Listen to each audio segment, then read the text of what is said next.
Hi. Hello.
You! Don't watch that! Watch this! This is the heavy monster sound! The nuttiest sound around! So if you're coming off the street and you're beginning to feel the heat, well listen, Buster, you better start to move your feet to the rockinest, rock steady beat, one step loud!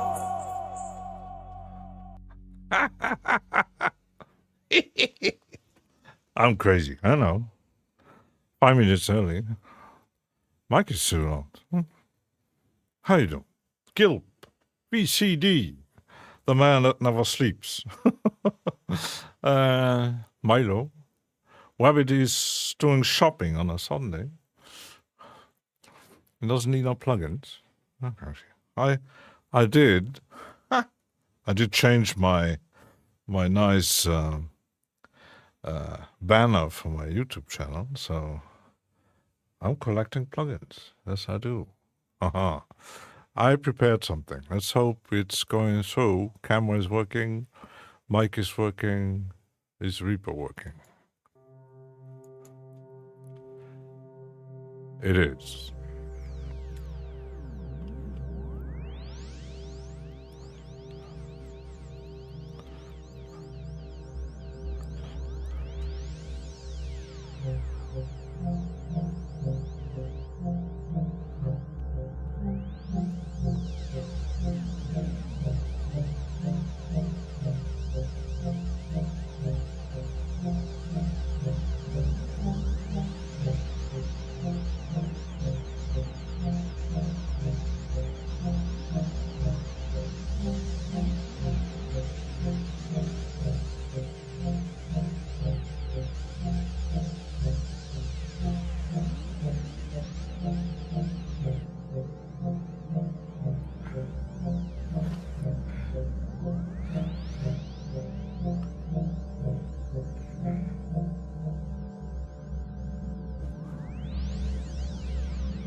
The Observer.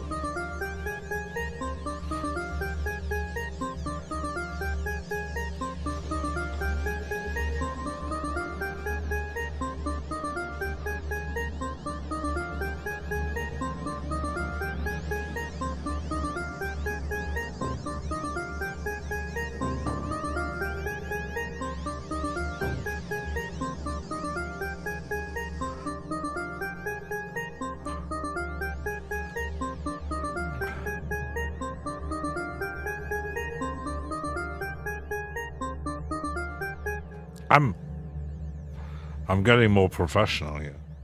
Pro level. And it's fucking hot in here. It's not really hot outside, but it's humid. So, yes, I'm collecting plugins. One plugin didn't work just before start. My Stream Deck.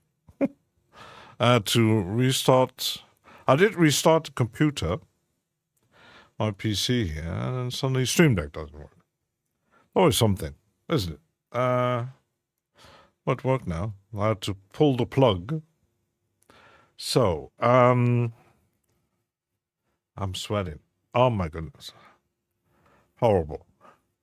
Might need to do something about that. So let's add another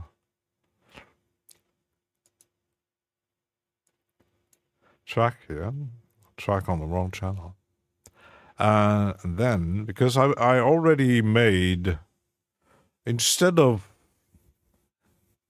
doing regions yet, I will do markers.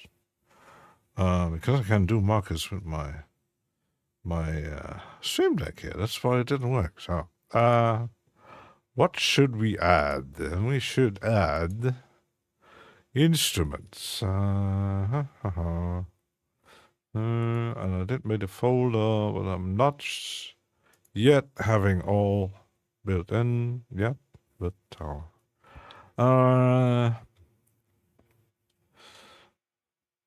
we already have produce songs. Actually use because I did buy new plugins, but effects except one. So we're gonna test them because I also wanted to test. I once already talked about this, to test it, to use less instruments and use a lot of sends with different effects to make the track interesting. But we still need a bit of sound here. Let's go through them.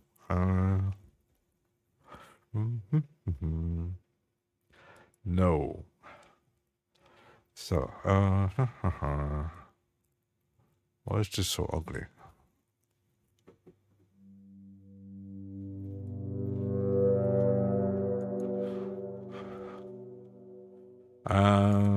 Oops, bass.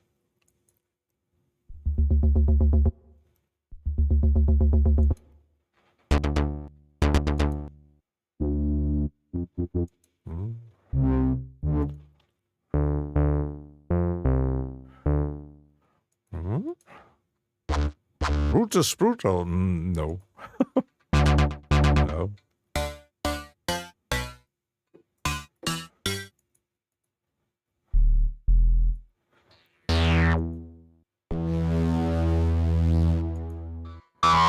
No.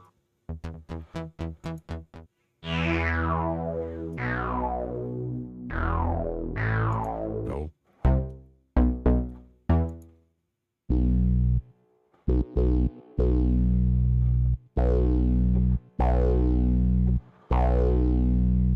I like that. Let's use that and then use some effects on that. Making a track only using one tone generator and effects. That's what we are. Thing is with tone generators, it is possible. It's like who was that? I think Alex Reed once made a challenge on his channel with to create a track with one sample. And apparently there was quite a lot of people making a track just with one sample. It's a lot of work. I mean, if you, depending on the sample, you can do all sorts of things with sampling, time stretching, granulizing, effect, delay, and reverbs, and cutting up and whatever. But This is a lot of work. Then resample and shape the sound with some EQ and compressors and range. You know what may? Yeah, probably. So I'm not sure if that fits. If I will make a very small. Let's just experiment something. I'll make a MIDI note. Can't see my thing here.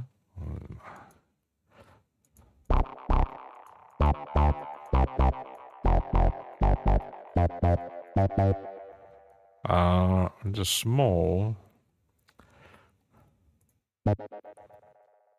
Well, not one note. One gigantic note.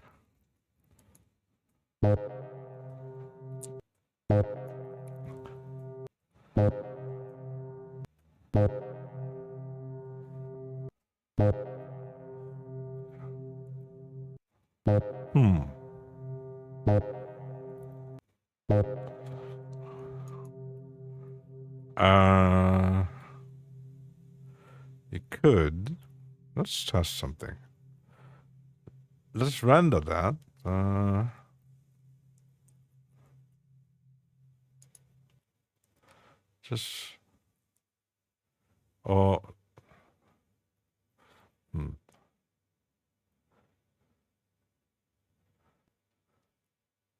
Problem is it renders the whole track. So now I need to cut it up. So let's cut that shit on.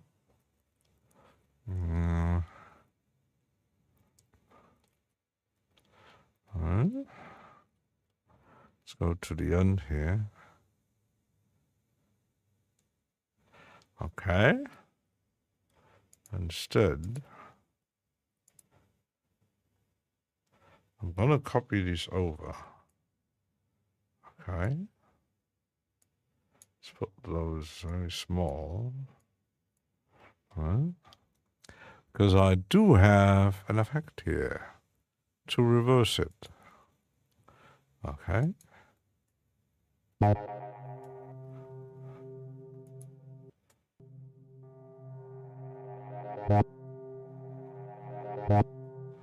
Okay.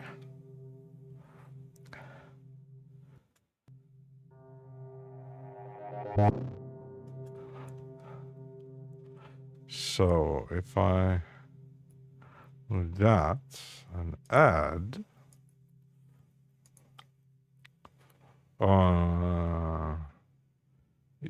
delay, probably good for that. I don't know.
There are some presets, but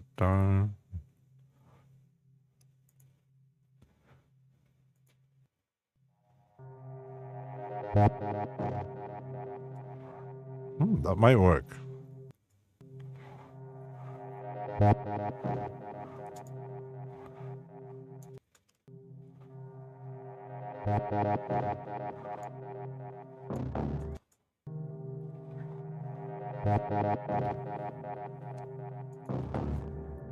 That might work. Put some...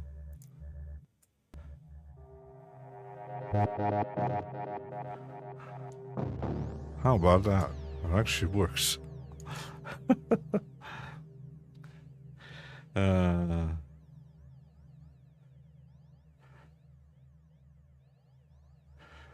How should we call that?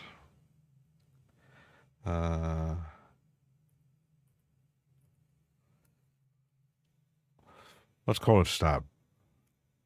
But might...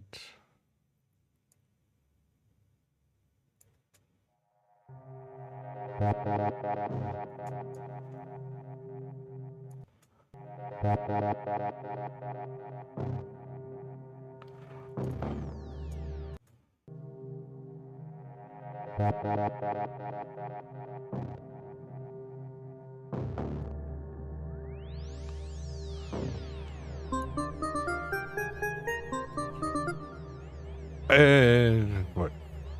Nice overtone stuff in the 3 ancient ruins preset sounded a little granular, like crystalline, yeah. I could just delay, actually, still works.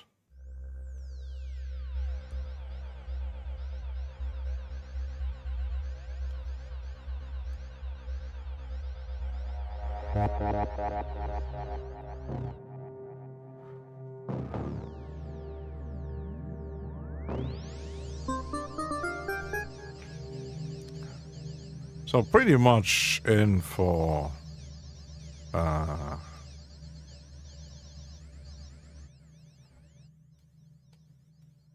so I might just copy these over already. Leave a bit of room like here. Let's put that. Let's put a marker on there. A bit of room.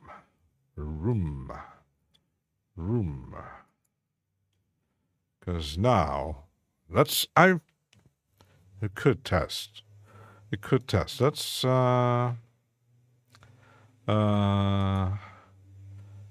add, because audio thing has a new kind of it's kind of a drum machine. It's an Euclidean drum machine. With a sequencer and drum samples. I don't know if you can load your own. It didn't show that on the video, but I think probably. But I don't know.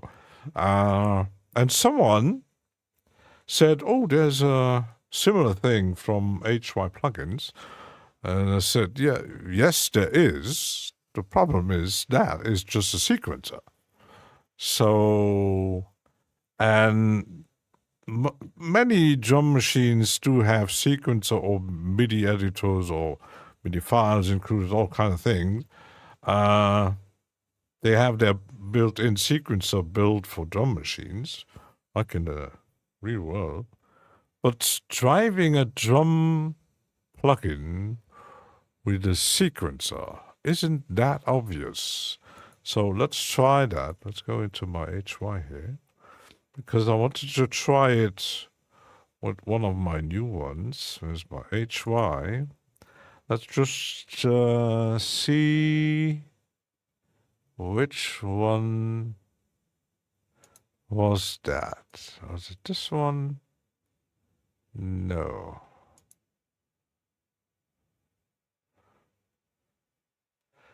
Kind of, yeah, kind of. So I think you need to limit to specific testing around.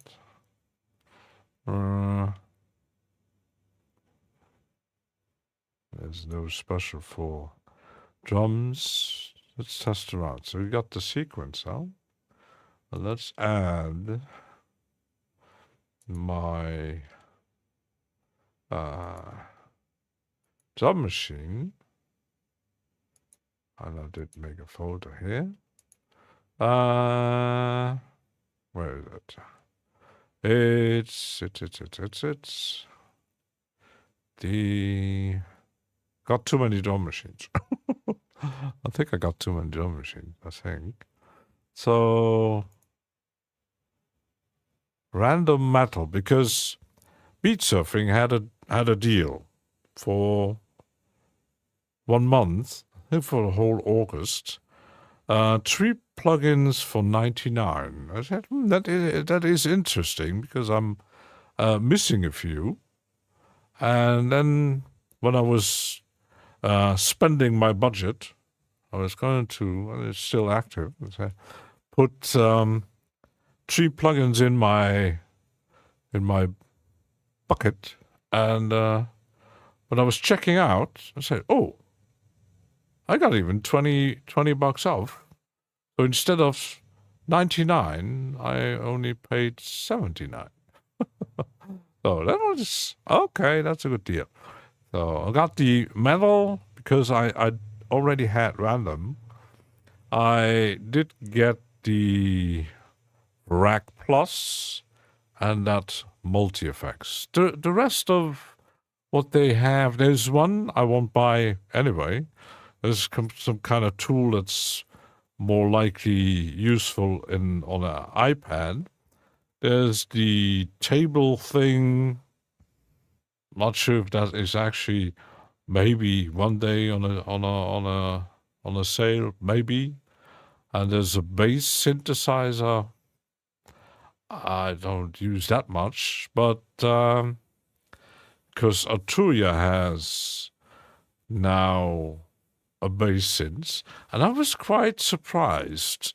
I know that like people doing a lot of synthesizer like Cherry Audio, G-Force, Xils Lab, Arturia, all these companies that have a lot of synthesizers, they do sometimes make synths of their own. So nothing like an emulation. Mike, how you doing?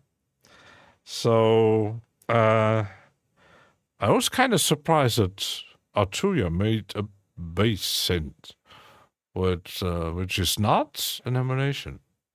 So I bet I will grab it on the next V collection update, because I didn't get the release before that. And they will probably release at least one other until there's an upgrade anyway. So I'll do that. I could have bought it, but nah. I'm waiting. How you doing, Mike? So, random metal. Let's first find because it had a few pads, a few sounds. Key tracking, key tracking mode, and normally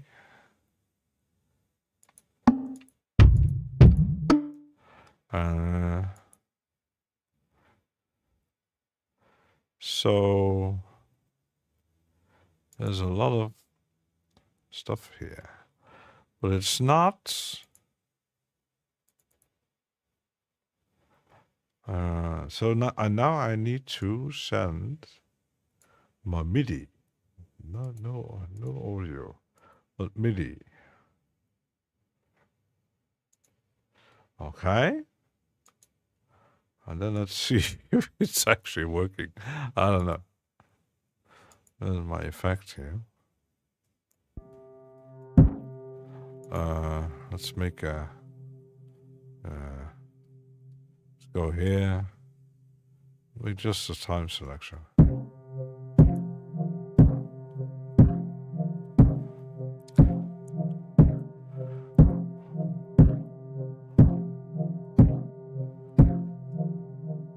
I'm not sure if it's gonna work.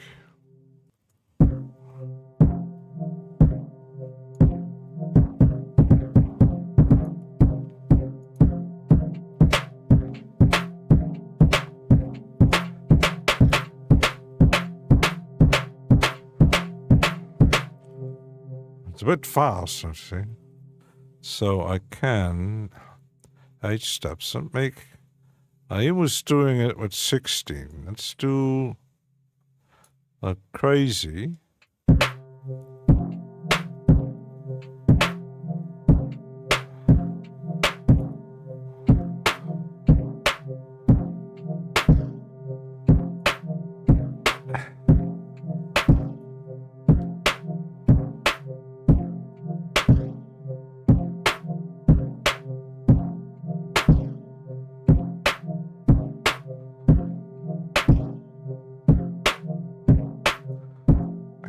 It's a bit weird.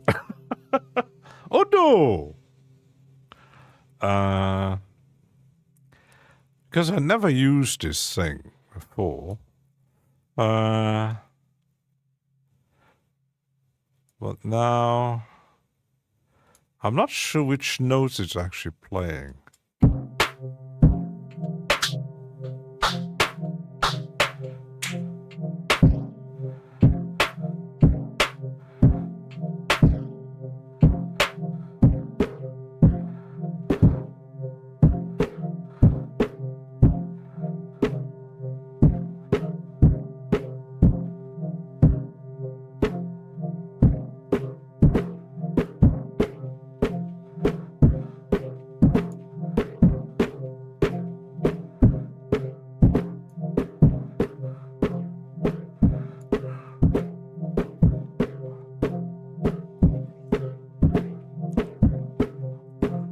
It is kind of weird.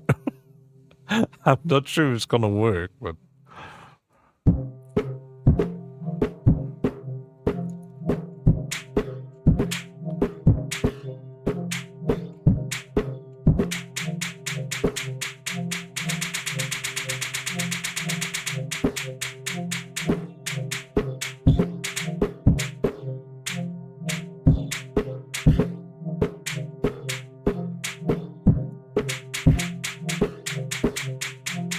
could go random, of course.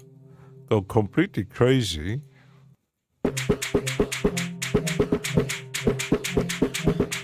But then I might need to lower my beats here.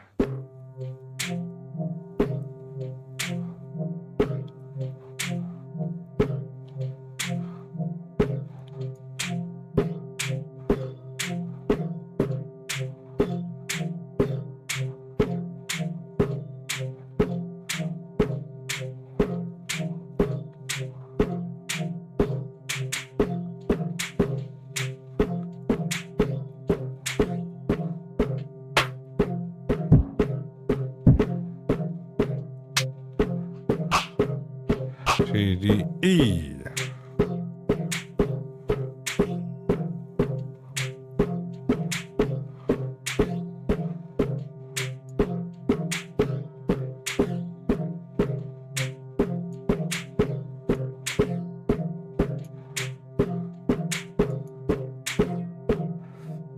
It is a bit weird.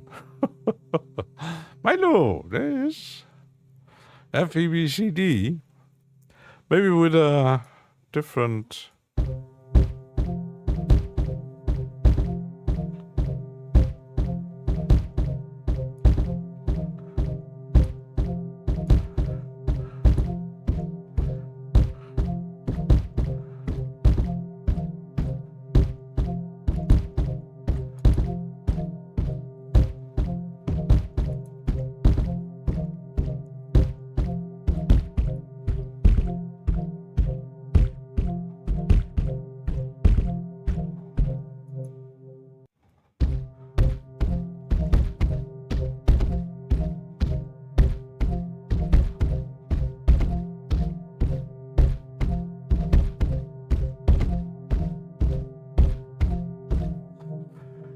I don't know. It's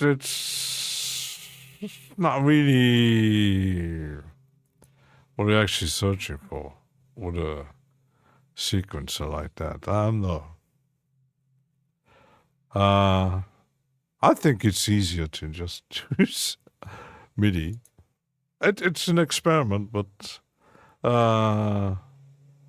I think I will experiment once I will get that audio thing at some point. I'm not sure when I'm gonna buy it, but it's on introduction sale, but not yet.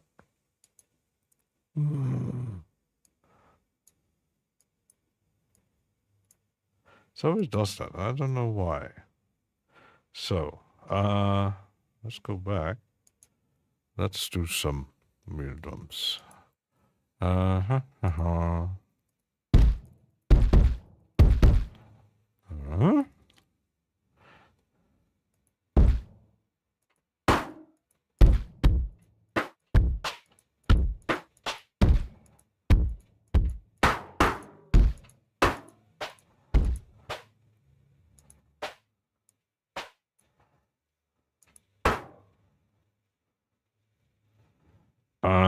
Let's make it with a small grid.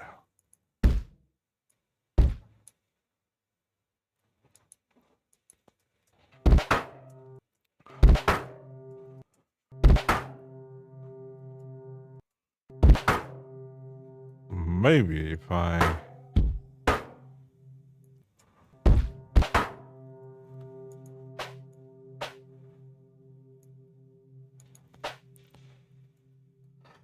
duplicate that. That didn't work. Did it? No. Why didn't that work? Ah. Ah.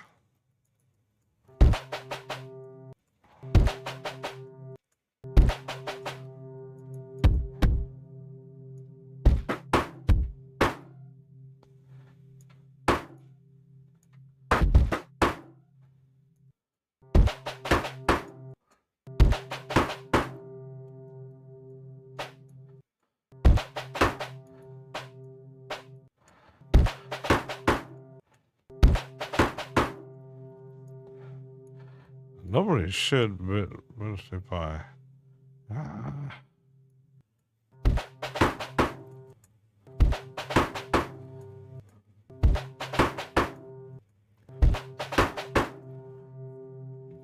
Instead, I think I'm going to use the rack instead.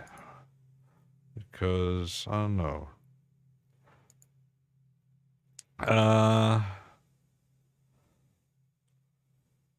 I think the random and metal is good as a replacement or adding sounds to drums. So let's try this one.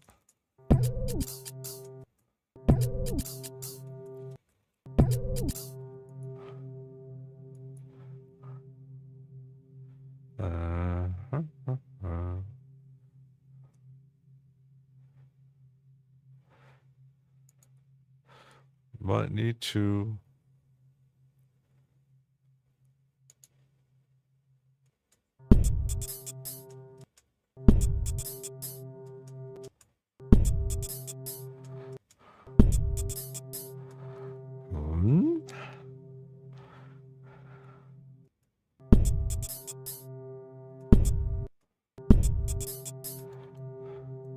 Got rid of the notes. Something ain't working.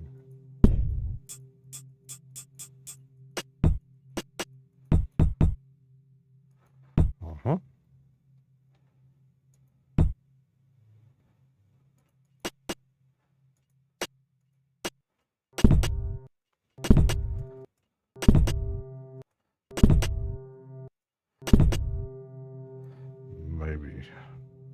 No.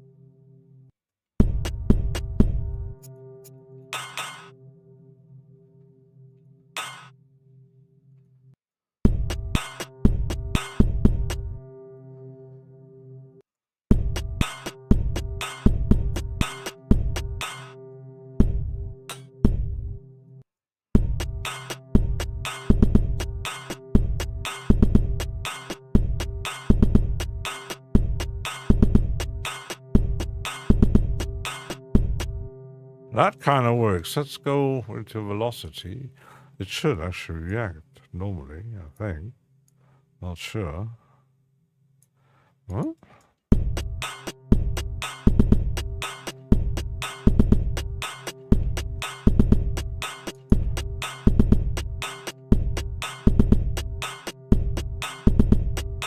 Uh-huh. Now we're getting there. And scrape. How you doing? And scrape needs so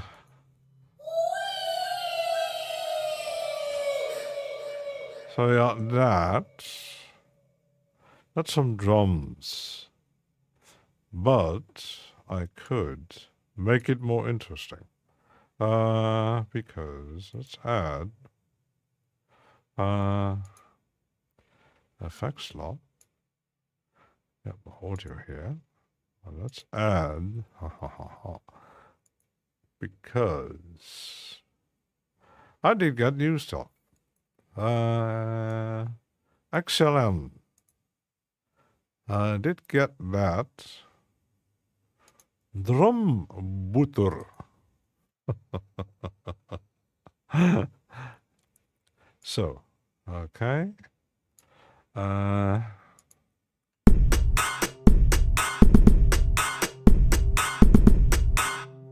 It is loud, but we're gonna change that anyway. There is the volume, global volume. I think there is. Let's go a bit down. No, it's not a global volume.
But then, let's take it out of the master.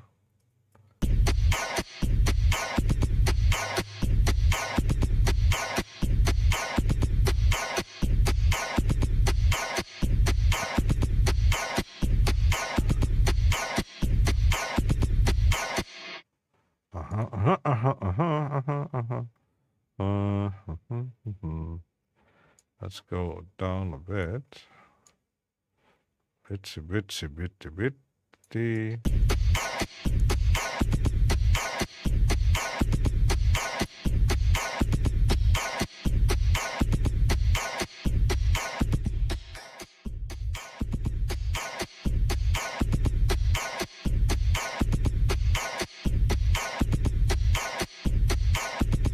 Because the crazy part, I can do another one.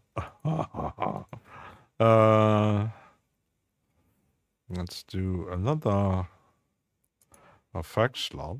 Let's do same thing again. Okay. And then add another effect.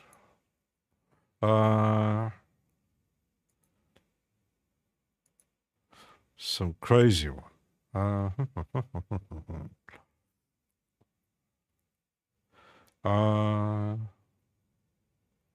Oh, maybe the granular stuff. Where's my granular? tape granular. Because I did get that.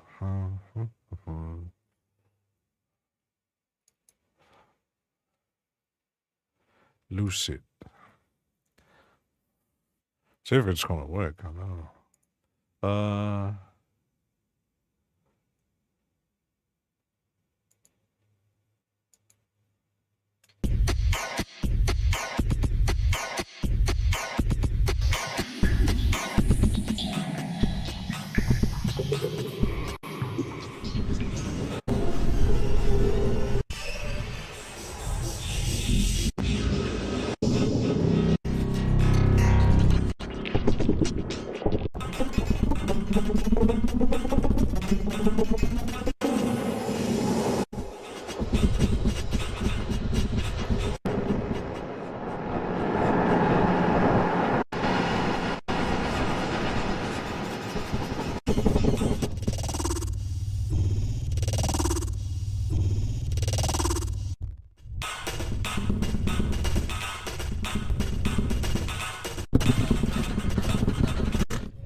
Some crazy stuff in there.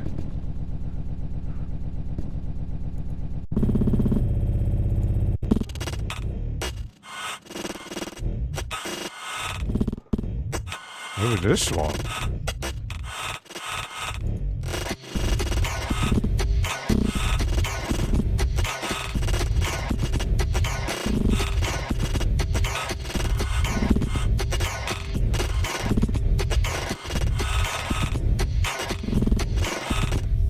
Getting interesting. Very interesting. Haha.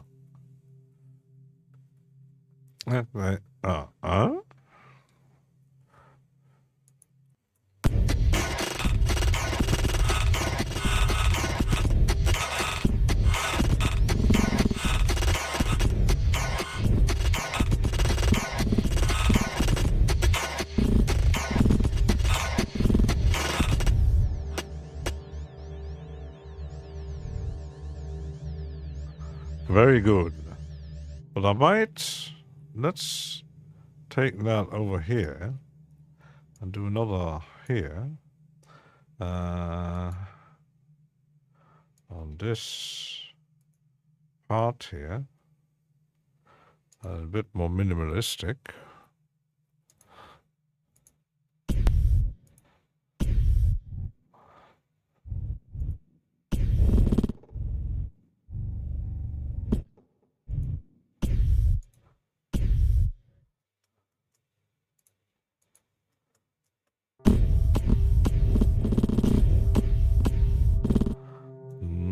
Less notes.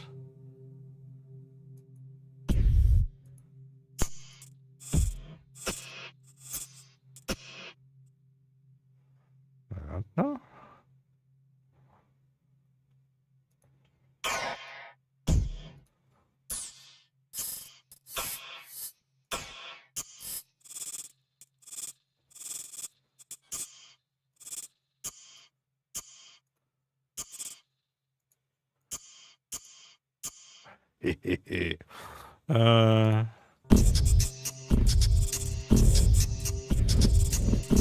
Afterlife is here. And we are going completely nuts here.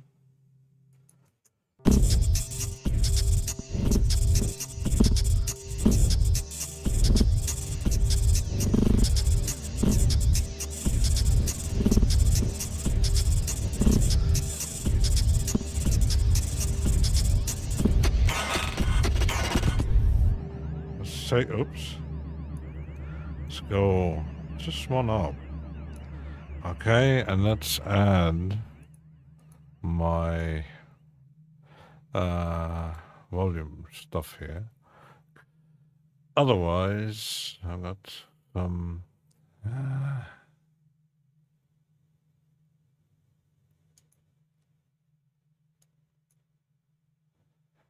this channel.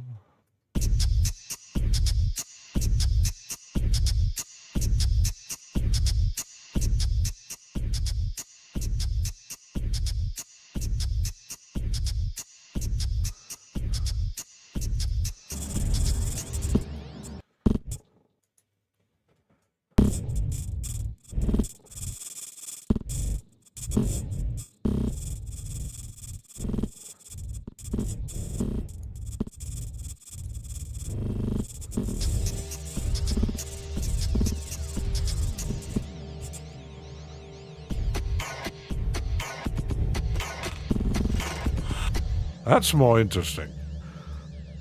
I'm the one. I'm crazy.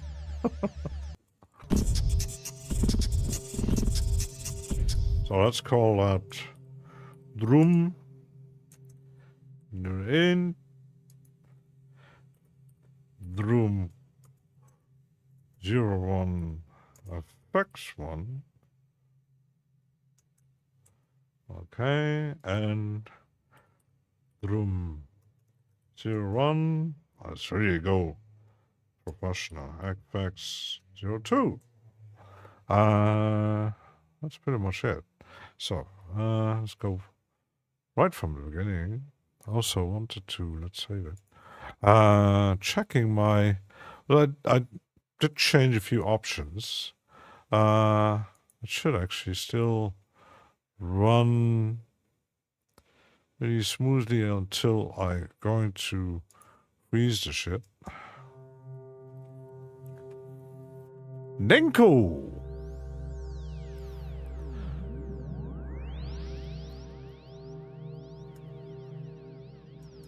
You wanted to make a tutorial about... You could, but I think there's already 100 out.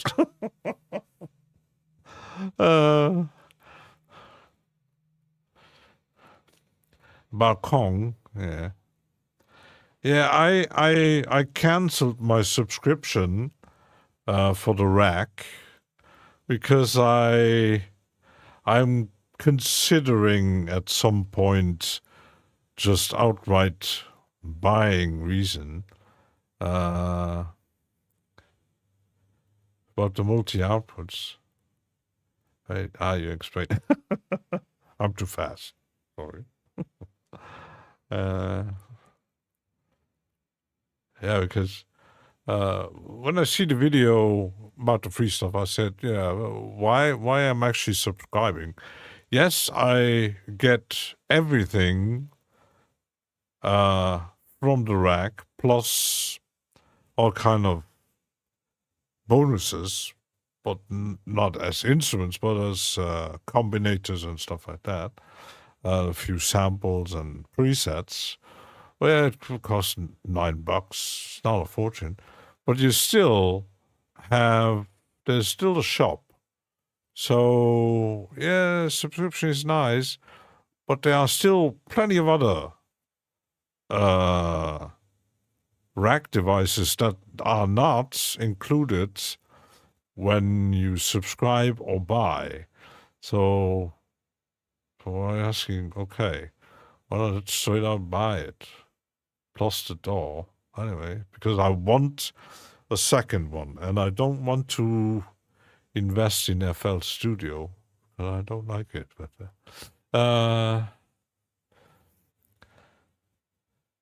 you need help? ChatGPT. I don't know how to send multi-outputs of VST with multi-outputs in Reaper.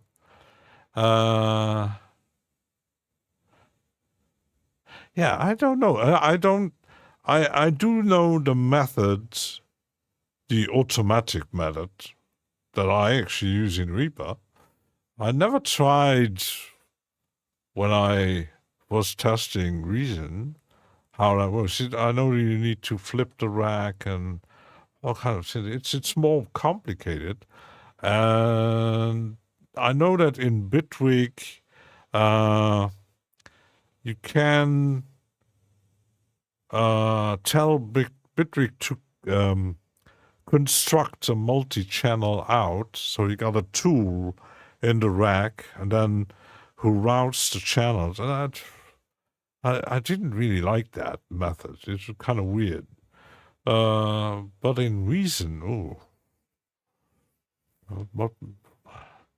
must be something in the rack. Reason rack Kong with multi-output didn't work. To Germany, still have follow his last instructions. Yeah, well, I never done, because when I'm even when I do the normal add an insert, for example here, add virtual instruments, do my drums. When I say any of the multiple outputs, which one has multiple outputs? Like something simple. Not all of them have, but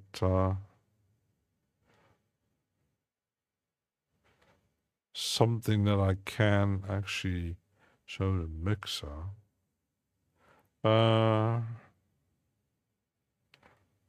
Not every drum machine has multiple outputs, actually, which is kind of a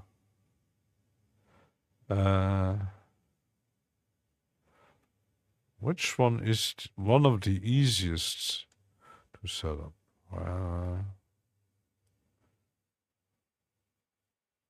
Let me check. Let me think. I didn't put the D16 here. Yes, I did.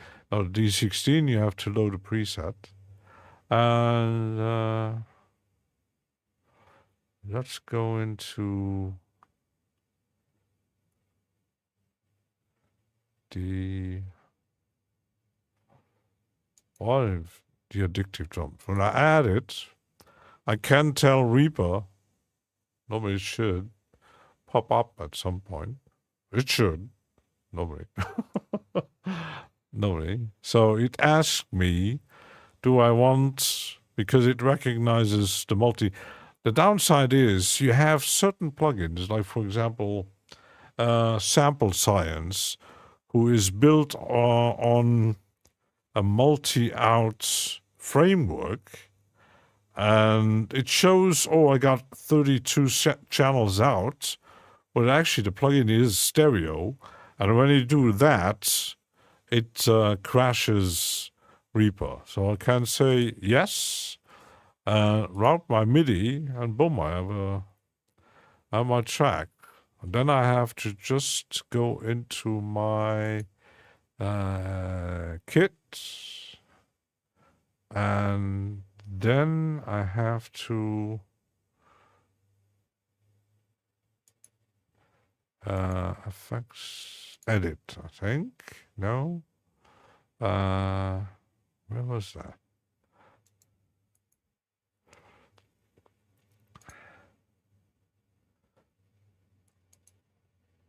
Where was that? Where I could change. It depends on the plugin where you can actually do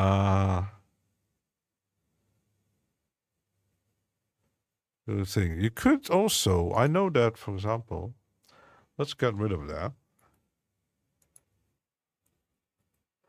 I've never done it because I can, if I do insert virtual instrument, go into Reason Studios. It has 32 channels. Okay. So then I'll say yes. Yes. Okay. And then you say Kong. The Kong drum synthesizer. Okay. But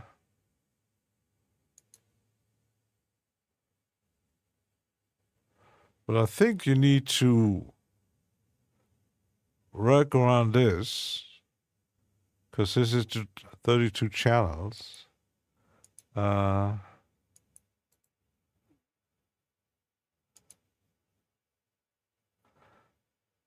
don't know. I've never done it. Flip rack. We'll probably have to put everything out. So it is the stereo, okay? So you got this rid of the stereo, and then use the it's 3 and 4, 3 like that, 5 and 6, It actually adds the stereo right away. How about that? And then like this, okay? So and then like that. Then like 13, this. Now it's getting crowded. Okay, flip rack. Not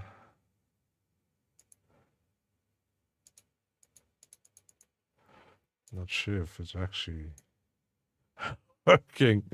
I'm not sure. It shows multiple outputs.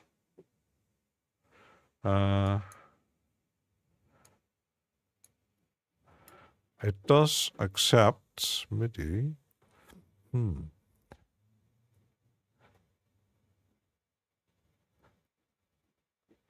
But I don't hear sound. So, I don't know.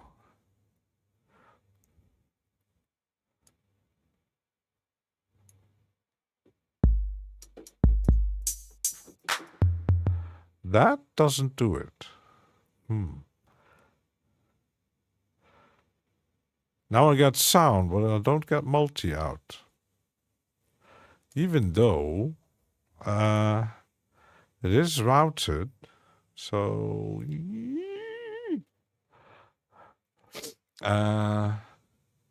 click on arrow on bottom left. Let me check. Flip rack. Here. Ah. Okay.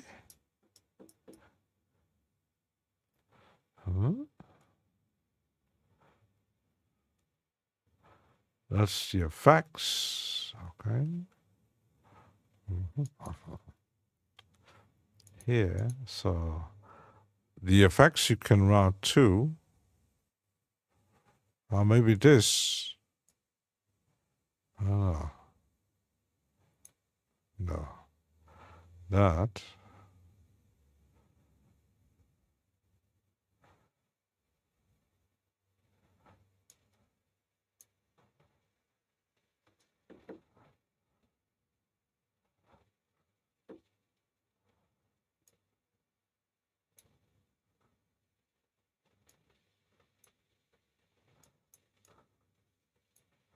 That doesn't work. So it's master mouse it's tiny. Master. Yeah, hide cables. I'm still seeing the cables. So that's audio in. That's the main. That's stereo. But that should actually work, but it doesn't. That's modulation. Because when I do that, I still got stereo.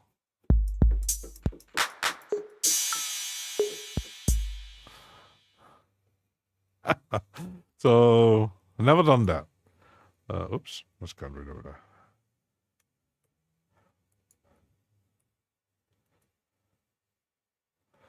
Because I had an action to create my multi-tracks. I don't use it a lot. Doomonger! Why are they all yelling today? Don't flip the rackets on the face. Yeah, definitely. When I'm ready to, the day I'm buying Reason, I'll come back to you. Yeah.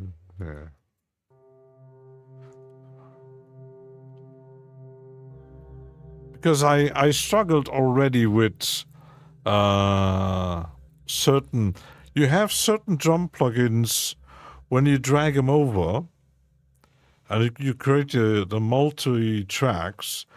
Normally in Reaper and in most DAWs, I think the routings kind of works. The problem is I've seen drum machines, because some have a built-in mixer and some don't.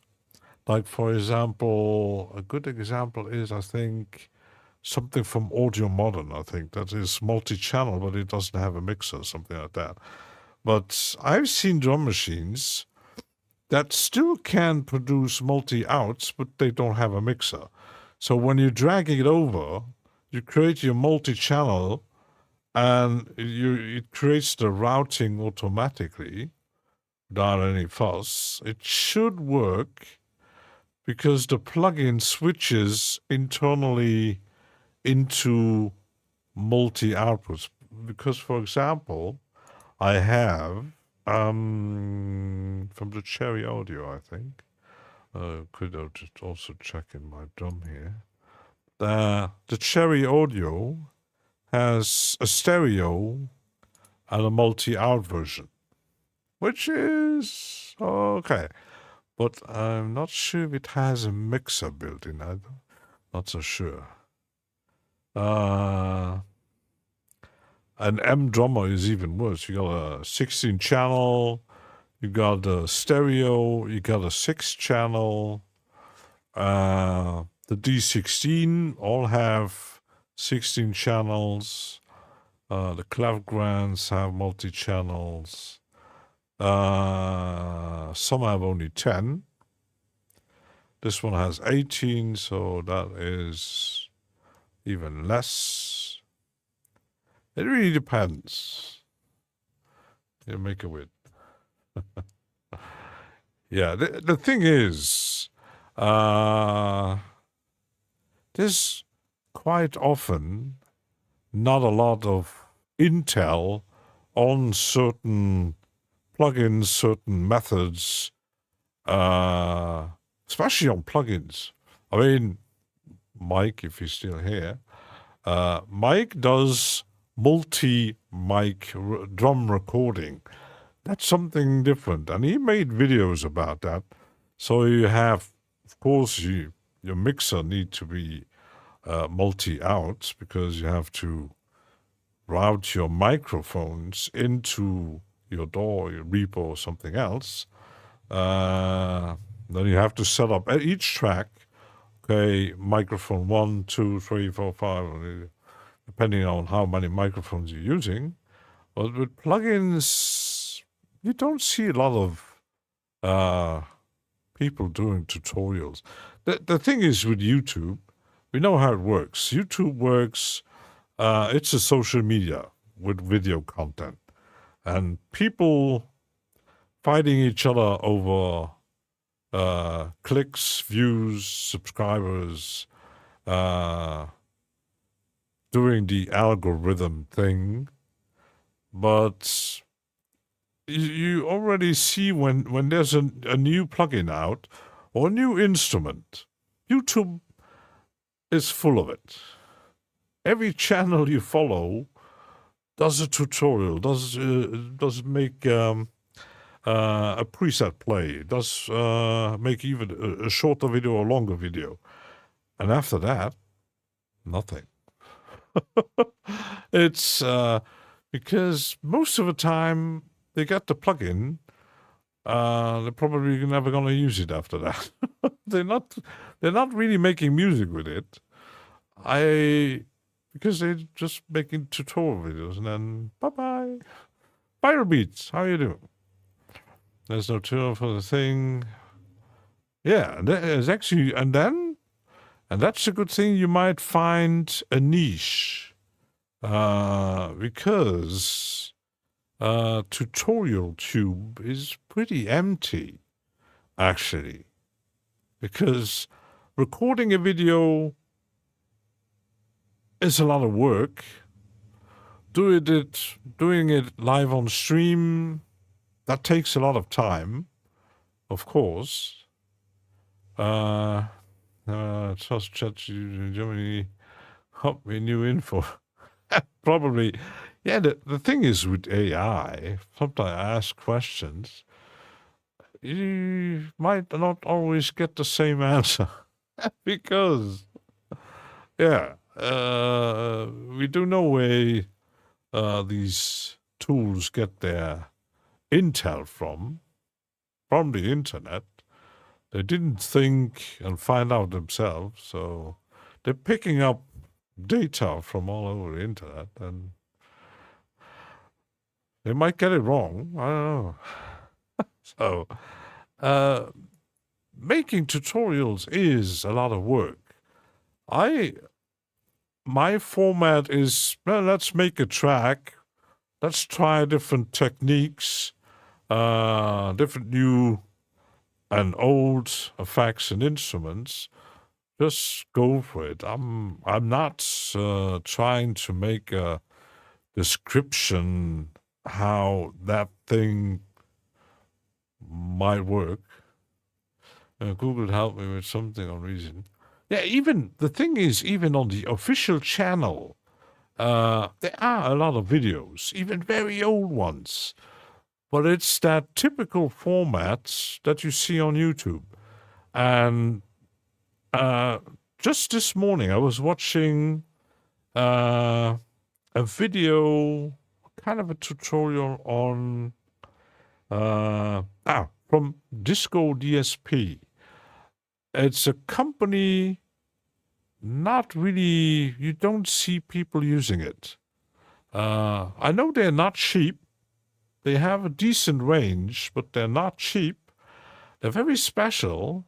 I once demoed the sampler. So I was looking, they have a new update of one of their plugins, and it felt like it felt like AI doing the talking. It was very dry. It wasn't very interesting to watch. You go, it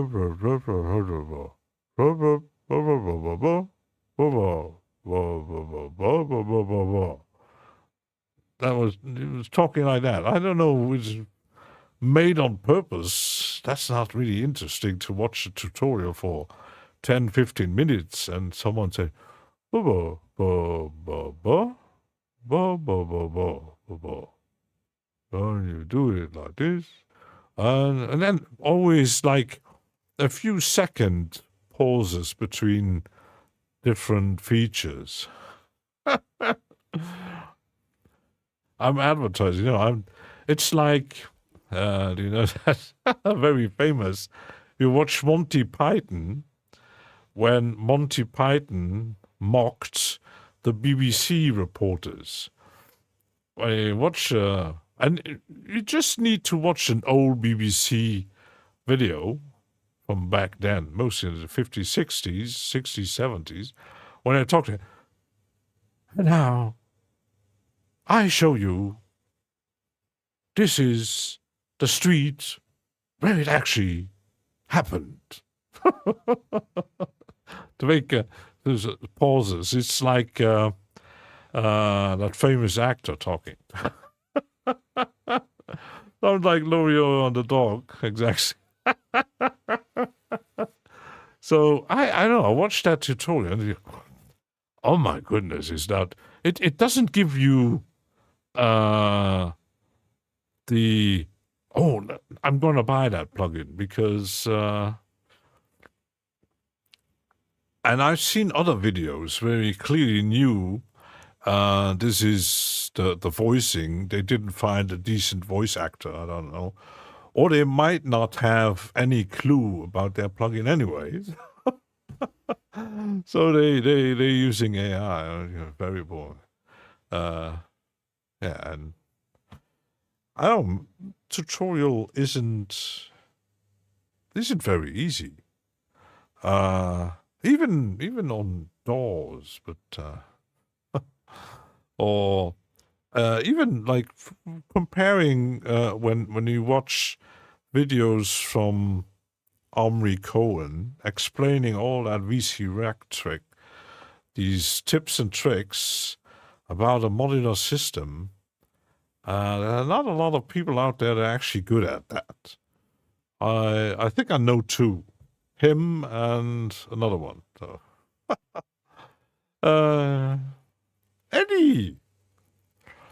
So let's take a break. I need something to drink, and I'll be right back.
And after the break, we're back. And I was just thinking about tutorials.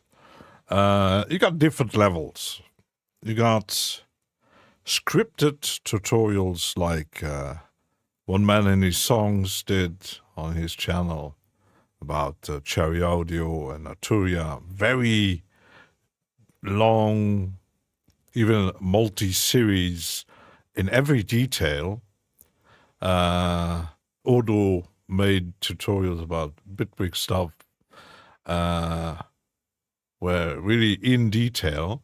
And you got these certain channels that try to make tutorials, but you clearly see they learn the plugin some way, and then they launch OBS, hit record, and then demonstrate. And then there's no cuts. It's just recorded, like 10 or 15 minutes or even longer. And you see, and then they're searching. Oh yeah, and you can do that. You couldn't do this. Oh, I was saying, oh, you can do it. It's not. They don't know what they're doing. Actually, it's not fun to watch. And then you got presentations, because funny enough, Mr. Mustache, Big Mustache, Binasiri, said, I won't be doing any tutorials on my channel anymore. He's making his stuff, what he's doing now, ranting about AI. But he's still doing kind of tutorials for UVI, and he does make presentations for PSP, but it's not tutorial-like. It's more presenting what the plugin can do. And it's fun to watch. You can rewatch, but you still have to find it out yourself how it actually works, because it doesn't go into detail. It's a presentation. Oh, it sounds like this. Here's some presets. And then, what is it? You know, I found little accounts how you're playing really good stuff in detail, so opposite of the teleshopping infant. Yeah, there are a few, but you have to go digging really deep. Very small channels, and they are rare, kind of thing. So. Like I said, teleshopping. Yeah, they're presenting, like Alex Reed, funny guy. He's doing the teleshopping influencer presentation thing. There's a new plugin. Either he gets a demo or whatever, or he's doing by himself. And yeah, he's doing one video, and that's it. I won't see him using it in a stream, using it in other videos. He's just in an ad. Oh, it's a free plugin, or I found this one. Recently, he made a video about that crazy drum machine from Map Audio. funny enough, it's been out for months. So he might contact other the developers, I don't know, or the developers contacted him to make tutorials. And then you got people like White Sea Studios, who is more about the screws in a plugin than... However, a lot of these so-called developers are focusing more on figuring out the correct screw to use. Kind of like that. So, yeah. Still fun, isn't it? So, okay, I got 5 minutes. We got some drums. I might make this, oops, select this, make it longer, selection, yeah, and do a marker here. I could actually make it equal, and let's put that and here, okay. Got a 7-minute track, I got some drums, and I might add some other stuff, because now, to avoid resource dragging, let's actually freeze those. I'm gonna save it before. Let's freeze that. All these stuff.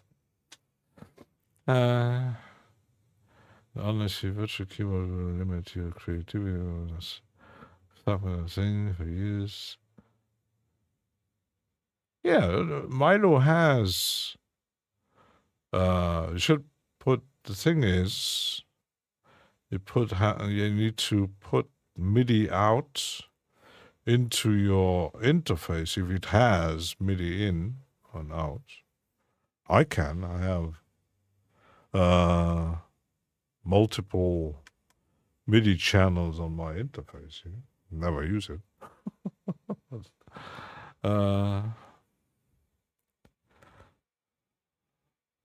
That's using the synthesizer. So rendering will take a while. Well, let's not rendering, so let's talk about it. Yeah. The thing is, sometimes you find tutorials I've seen very bad tutorials. And sometimes you got tutorials that in the end, you're more confused than before. Like, for example, one channel, he has a channel on YouTube, and he also has a page on Facebook, Music Marketing TV. And I did watch a few tutorials he made, and he also made tutorials about renoise. The problem was there was a lot of back and forth. There was no constant explaining from top to bottom or something like that. He was jumping around, and it clearly looked like I'm doing a video, hit record, and talk about it.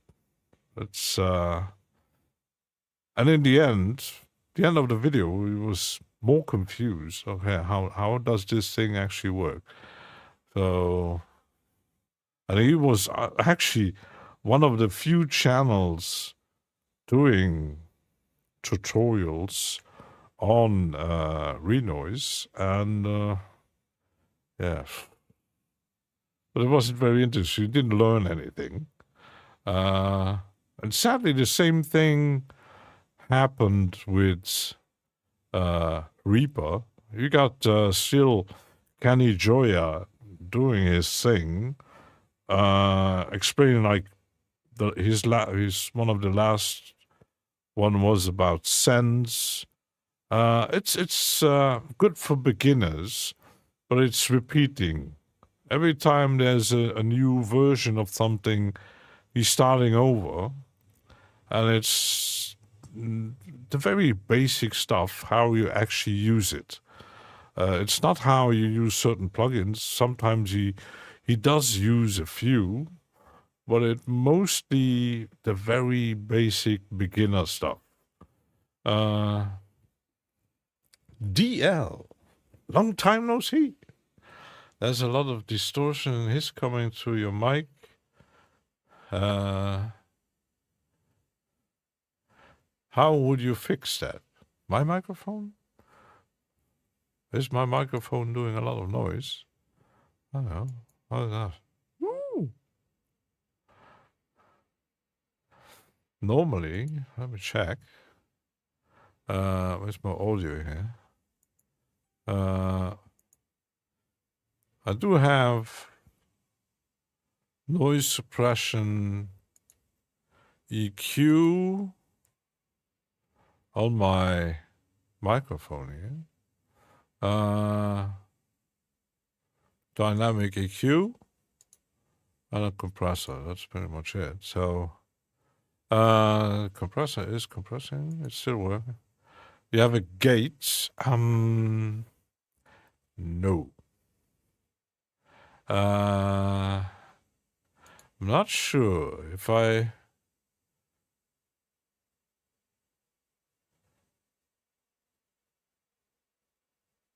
do use the noise suppression. There's a noise gate in Prism, but I'm not sure about, because Prism only uses VST2. I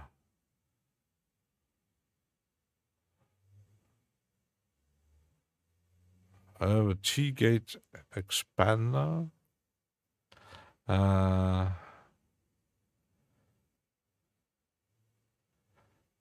Oh, really? Not the traction stuff. Maybe just maybe you cannot confirm this statement. Sounds good.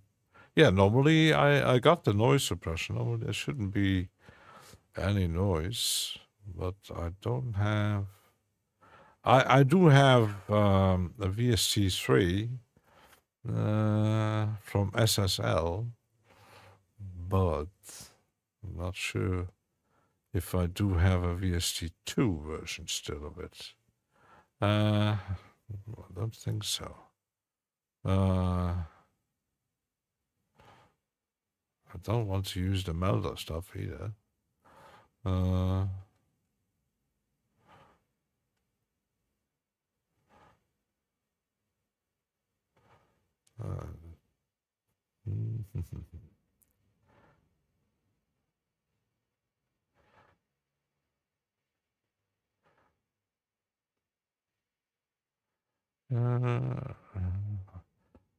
Some of my plugins even show up 3 times. SynthDV, 8 different ones. 8 different ones. UVI. No, it doesn't show up here. No. Got rid of it.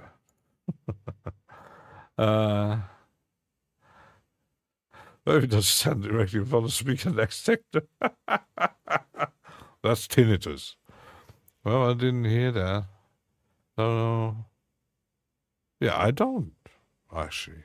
I got a new plugin that you didn't see yet. I bought that because I wanted to expand my collection of tone booster. And I know that Odo showed me a free one. And I grabbed this one. It's headphone correction. I have a volume booster app on my phone. Turn it off. Now I hear you clearly. It's sometimes like I had the Morphit engaged when I was preparing the track. I said, it sounds a bit odd. And then I bypassed it. Oh, it sounds better.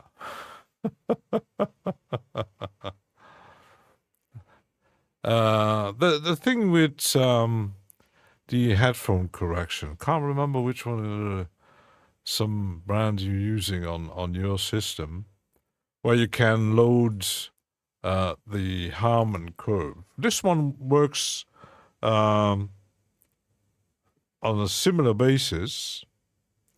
You can choose your headphone. There's, I think, 600 models built in for all kind of brands. There are curves for earbuds, and you can virtualize the sound of a studio, and it actually works. Because when I loaded it first, I don't hear a difference. Yeah, probably. And it doesn't. I chose my headphone. I said, okay, I don't really hear a difference. It still sounds the same. And then I switched headphones. Okay, now I'm hearing it. Because I just will use it for the stream to get a better sound to my headphones when I'm playing to Reaper. Because normally I mix on loudspeakers. You say something, you're the sign of givers, or sometimes you just get life in the face, actually. Good doggy, snake oil guy. Yeah, it's snake oil guy. It's fun to watch, but I'm actually not following any of his device. The thing is, he's a mastering engineer. He did make a few videos about how they did some recording, but not really in detail. I know he's also working with a lot of hardware anyway. And yeah, he's a mastering engineer, and he's testing that typical tools that you use. Like just now, he tested the new Sonable tool. I don't like Sonable. The same thing as Isotope. I don't use it. I had a few versions, and I tested once that AI feature. Apparently makes your track better, but it made it worse. So, now we got some audio running. Okay. I could actually do this and render it again after that. So.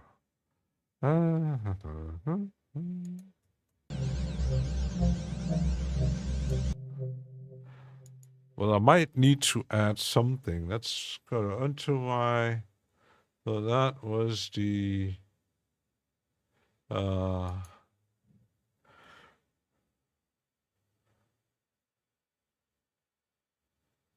How could we call that? So it's not actually active. We could actually get rid of that to get rid of the resources here. You don't show up. Don't need loop cloud for a moment either. So you got lead, and I might need to do some separation here. After, and then do some coloring. Colors.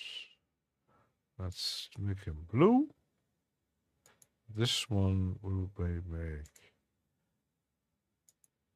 And then the leads will make Some nice violet.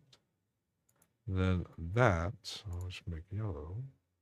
But the drums we're gonna make reddish or orange. Nice, nice coloring.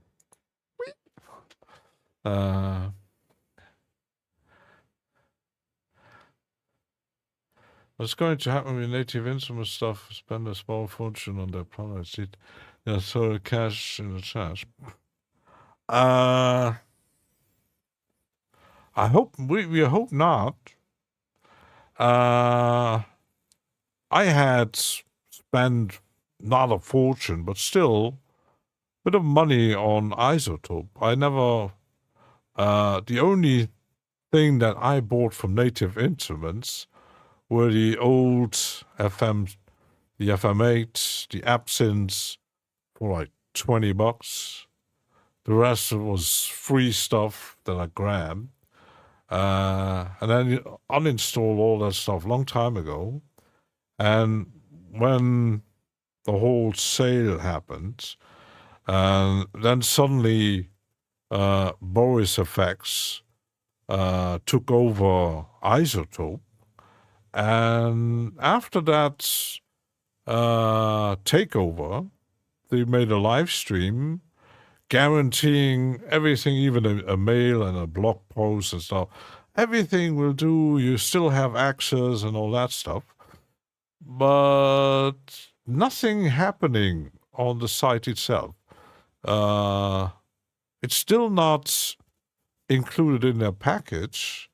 And I think that in the end, they will ditch at least 80% of their stuff from Isotope and just focus on Ozone RX stuff for their division on effects for video stuff. Native Instruments, let's see how it goes. I don't know. And just yesterday, I see the video on a post, someone, The Unfinished, who's making a lot of presets for Diva, a lot of presets for Yuhi. I think he also makes for hardware presets. So he has a gigantic range, and he posted on Facebook. He had a complete control, and he posted that he tried to load it, and like 90% of the instruments didn't load. He had some real problems with it, and he said, "I'm ditching. I'm ditching complete control, Native Instruments. I'm done with that." Yeah, I don't know. Let's see actually how it goes. And that's the sad part of companies being sold or taken over, because there was kind of the same fear when Lander bought Reason. I mean, Reason exists for decades, a long time. They have a fan base, even though some are not as happy as others. Some people weren't happy about the subscription stuff. You still got people using it. And now you get a message, oh, you can get the rack for free, including 15 instruments and 8 effects, I think. Something around that. So you don't even need to pay for it. And you still can buy other instruments. So, it's a weird move. They already dropped the pricing because the Reason itself costs like $235 at the moment. I think. And the rack itself is 100 and something. So let's see how, maybe suddenly Lander decides, oh, we could get Reason for free. Because Recycle suddenly could get it for free. My natural distortion here. It's my radio voice. It's cheap on Toman. Yeah. So I actually uninstalled all my isotope stuff. I know that the instruments will never be updated or upgraded anyway, and the stuff that I did pay for, well, was kind of like 90% I didn't actually use at all. I used the drum machine a few times. Iris 2 was cool, but the non-scalable UI,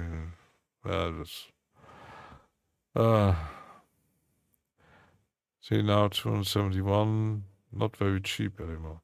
Yeah, it's still compared to Cubase, FL, Pro Tools, Fender, Ableton, Bitwig, still very cheap. Of course, it's expensive compared to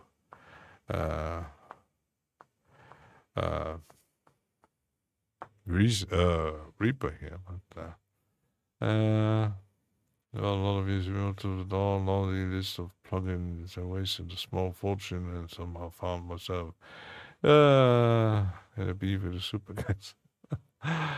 One new module, some Dupfer. I know that I know Dupfer for modular racks, but I didn't know that they use. Is that plugins or the hardware? I know they have a modular system, which is very expensive. I know that the first version was built with someone from Craft, right? I remember having, when seeing pictures in magazines from that Dupfer synthesizer, they had MIDI controllers and stuff. But you never looked at the price. Ah.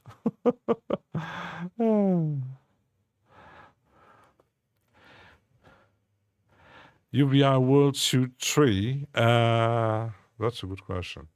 I think I do have access to World Suite, but it's upgraded to version 4. Because when I canceled my subscription, when my PC was done, I canceled all my subscription. I canceled UVI. And when I got my new one, I was trying, I still had access to the sound banks, but it wasn't loading. Because they were still installed on the hard drive. And I had to reinstall, and all the old stuff got mixed up with the new versions. And the same, yesterday I was trying to make some track templates. And I had, and it's still, there's a VST version of it around somewhere on my drive. So I made a track template with Analog Lab 4. Because I got that when I bought my Keylab. And now we have Analog Lab 5. And once I'd done with my launching Analog Lab 4, I launched Analog 5, and it said, oh, there's something with the presets. You have to reinstall it. And I said, oh, that's odd. So it was Analog Lab 4 doing something with the presets, and Analog 5 didn't recognize it. So I uninstalled Analog Lab 4 and just using the 5. But, if I had the money, I would. Ah.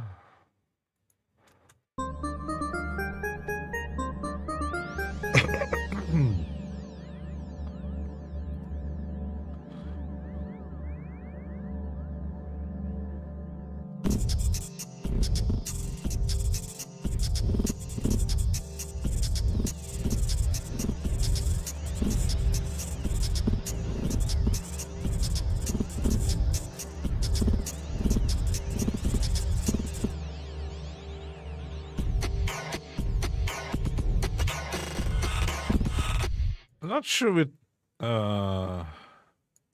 drum butter. Maybe. What else here? Filters clear. Maybe doing subtle. Metallish. Doing the... Let's do a selection here.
I like this one.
Make it more snappy, I don't know.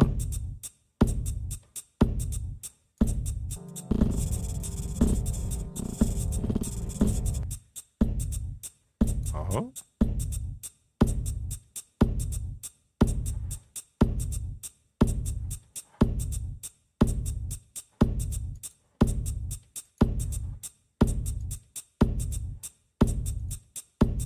Oh!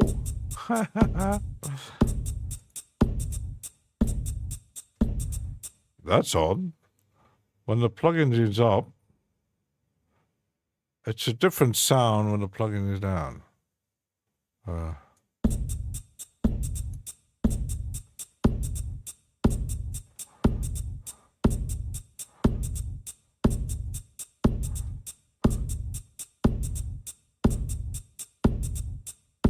That's odd.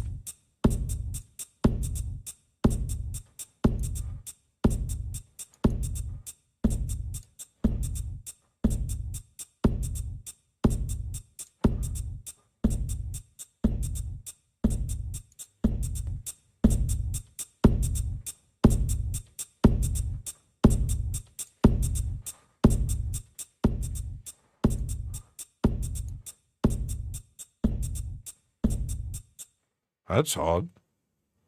Let's deactivate the morphing.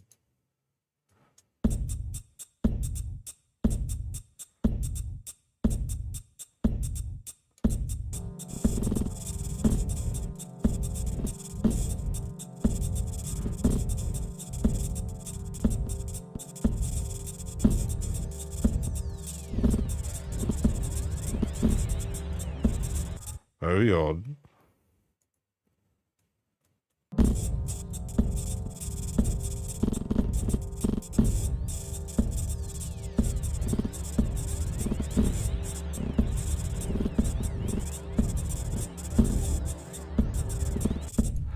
Talking about working for free, that's just the thing is, we already talked about that. Artistic professions, sculpting, painting, photography, music, producing, arranging, the normal in the average people, they don't know how the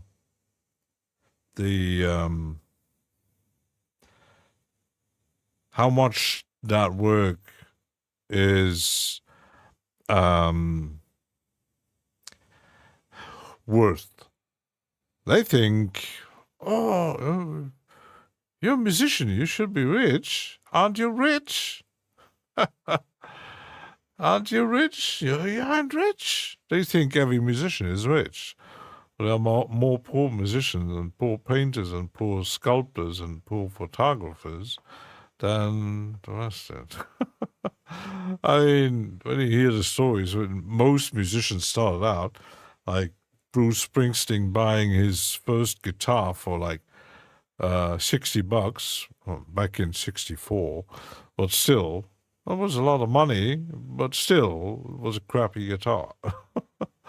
A normal guitar these days costs quite a bit of fortune, and making music costs a fortune. Well, yeah, working for free isn't.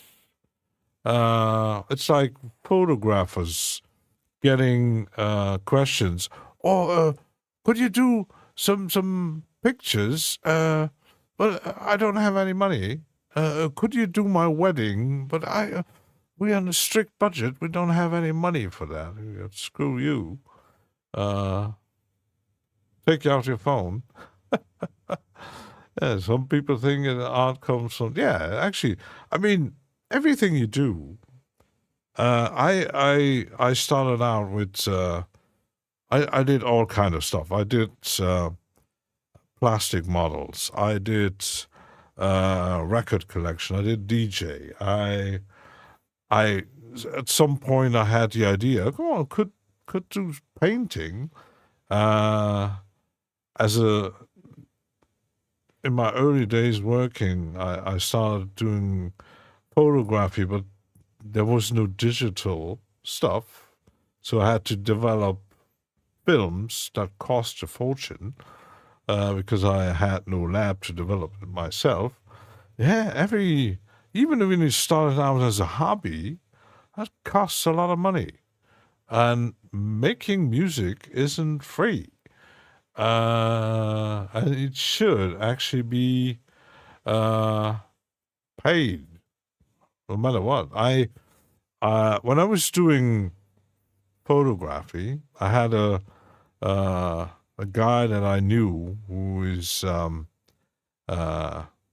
he's producing, but he's mostly a DJ, and he did see my pictures, and suddenly he wrote to me, send me a message. I want to have some profile pictures that are better than the average standard. And he said, I will give you some money for it.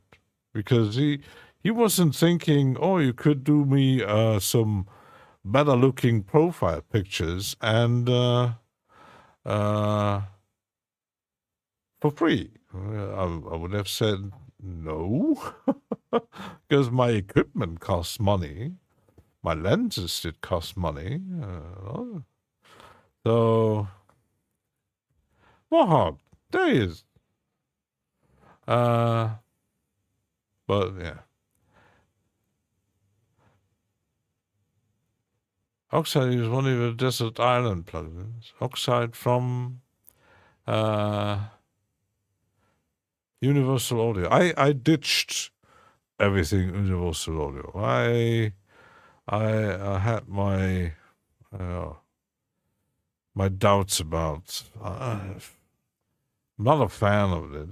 The instruments were fine, but yeah, I didn't want to, because most of the stuff that I get from UAD was free, except the 2 synthesizers. I actually paid a few bucks, but yeah, I think they're a bit too expensive for the what it does.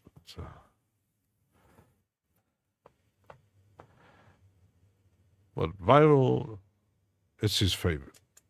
But I'm asking myself, why is there a difference in sound when I open or close the plugin?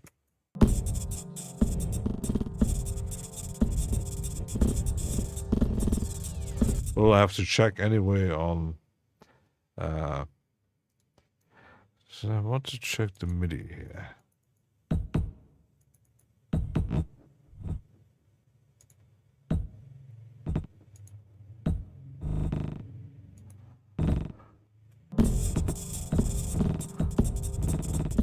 Make it glitchy. I don't know. A bit glitchy here.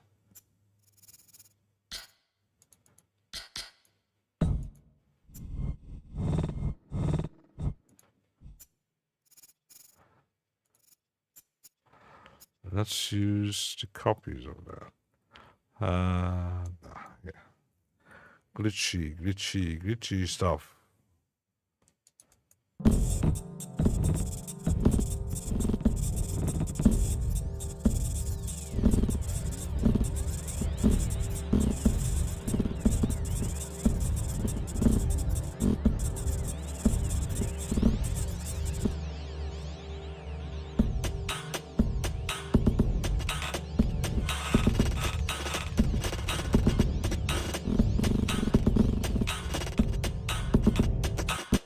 That kind of works, so let's duplicate these. Another one, another exemplary, and then copy these over. Make a bit of a break from here. Move them over, and then using that.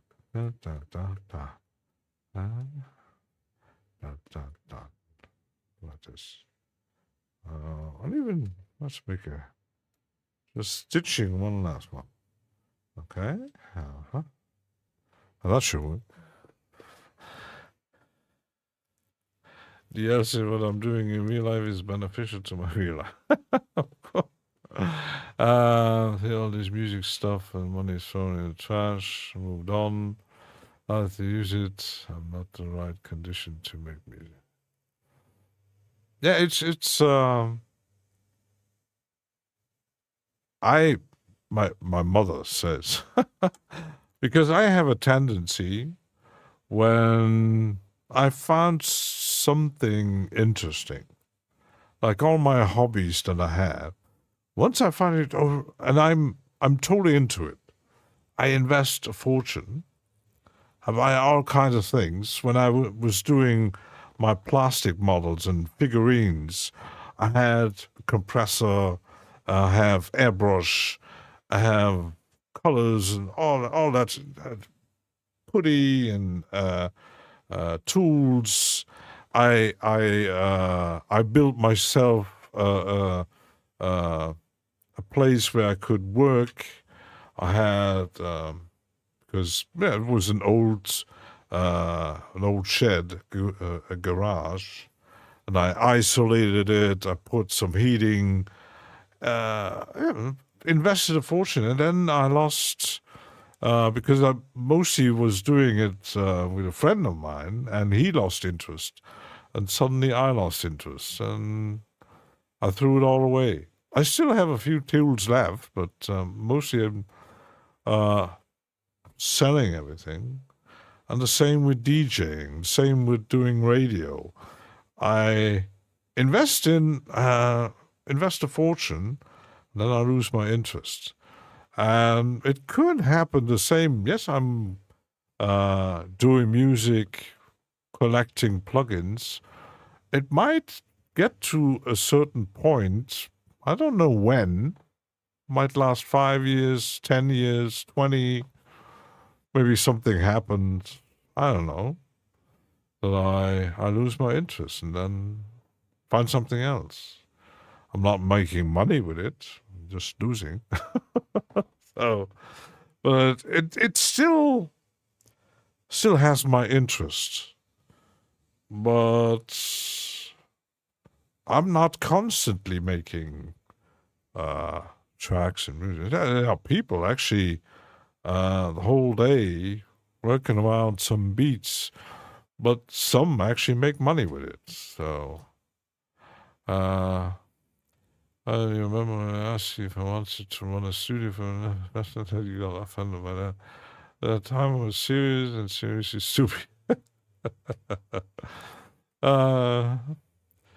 People lose money in all sorts of ways, at least. Yeah, I mean, just as an example, you're a car collector, and I'm discovering girls. I did 40 years ago, and I lost my interest pretty quick. They're annoying. I don't know.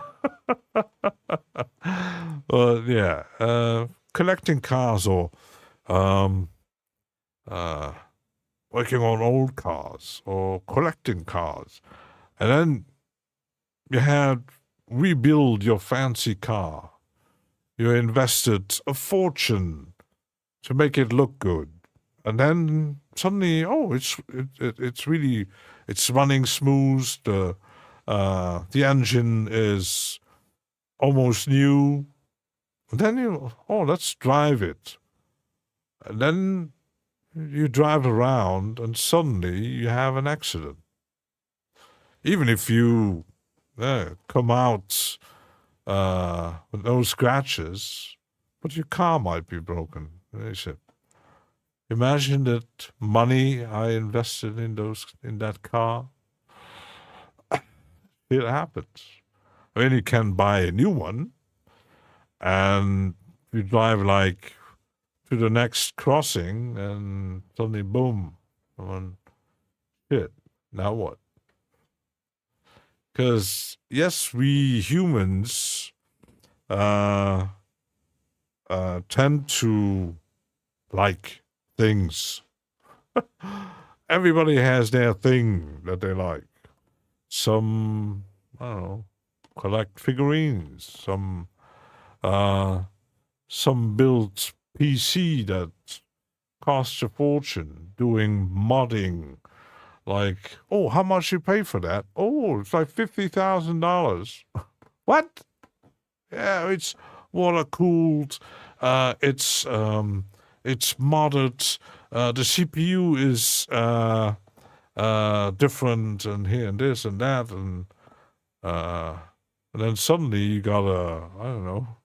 Once it's running, a surge in the power system, and boom, it burns down. Ouch. Shit happens, but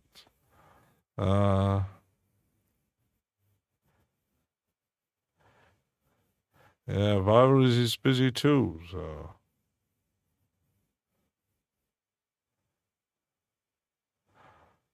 yeah. But it's still good if you have interests, actually. As long as it's because someone actually said, as long as it is making fun, as long as you're having fun doing it, because no matter what it is, once the fun is because that's a thing that many say when people have a hobby, have a passion, but they're not happy with their regular job, and they still have, and they're thinking about, oh, I have this passion, this hobby, I invest money in it, I could make it a job. It's risky, But then it doesn't. It becomes a necessity. And some actually, once they go professional with something, and they see, oh shit, I'm losing money, or there's no money coming in. Like, for example, someone built a recording studio and they don't have any clients. I'm still passionate. I want to make music, but there's nobody's coming. Or you want to be a famous musician, and you got your first gig, then you go, oh, my first live gig, and you go on stage, and you got 3 people in front of you. Some might get frustrated. You go, why am I doing this? And you had musicians that, for many reasons, just dropped it because either there was too much success or not enough. Because in the documentary about Anvil, there was a point in the interview where they actually said, yeah, we had a career for so many years. The management is bad. The records don't sell. We're touring in front of 10 people in clubs. It's not worth it. We're spending more money that we get in. Should we stop? The other guy said, no, we're too passionate about to just stop and drop. They'll continue, no matter what. Yeah, when it doesn't when you do something and it's no fun, you're forcing yourself to kind of like it when you're doing it. You better drop it or take a break. Some people say, even musicians say they're touring constantly. And then after 10 years, constantly touring, we need a break. Let's take a break. Don't do any recording, any music for years. And maybe it happened with Rush. When I was reading the book from Geddy Lee, there was a point, Neil, they had a talk with the other 2 guys. And Geddy was anxious. He's going to quit. And Neil was saying, with everything happening, I'm taking a break. And then he took a break, and he didn't play drums. He wrote some books. He was driving his bike, and no music, nothing. And suddenly, after a while, I got the passion back. Oh. That's how his future night was, in a good way. He didn't care about the fun inspiration. He didn't bring good beats. Or do a bad job. He was getting beat down in the back room. And he's going to get. Yeah, I mean,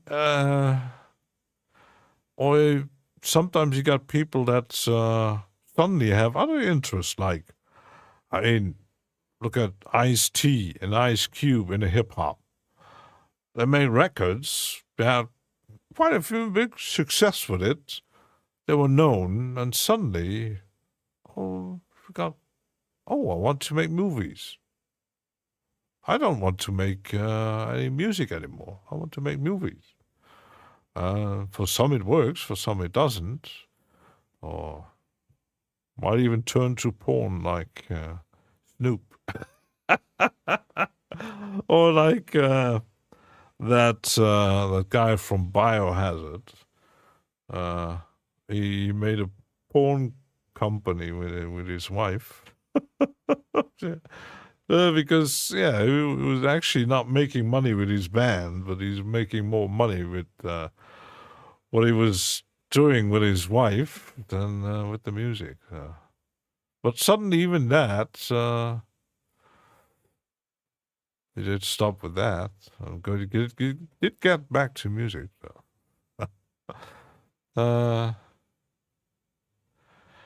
You're buying an RC, your motive. Yeah, the thing is, when you're buying hardware, that's even worse. When I'm actually calculating what I pay for all my plugins, and yes, I can't use them all at once. Some I bought that I ditched, that even I paid quite a few $100 for it. Like when I'm looking, I could do a calculation what I did pay for my isotope stuff. Yeah, I still could install it. I still have access to it. But yeah, it's kind of... And the thing is, if you lose interest in selling, you're still losing money because you don't get the investment back. But I might have said they keep making me... And a good example, Paul McCartney, after the Beatles breakup, he was done. He bought a farm, and seen a documentary. It wasn't like a sophisticated, shiny new farm. No, it was a ruin, and he spent months rebuilding it, even with his friends, and got some animals, and he lived as a farmer. Can you imagine Paul McCartney as a farmer? But yeah, he had money, kind of money, and he said himself it took a while to get my interest back to actually make music again. And his first solo record wasn't really a success, and he kept on trying, and suddenly, yeah, it was working again. So. Yeah, he didn't know, but I was stupid and inspired to make music again. Oh, he's good. That was the wrong word to take. Yeah. Sometimes you do get regrets, but you found a clarinet in a junkyard. Oh my. Still working. Oh. Does it blow? Like Sean always said. Let's just close it out. Yeah, I'm not yet losing my... let's actually... I'm going to slow down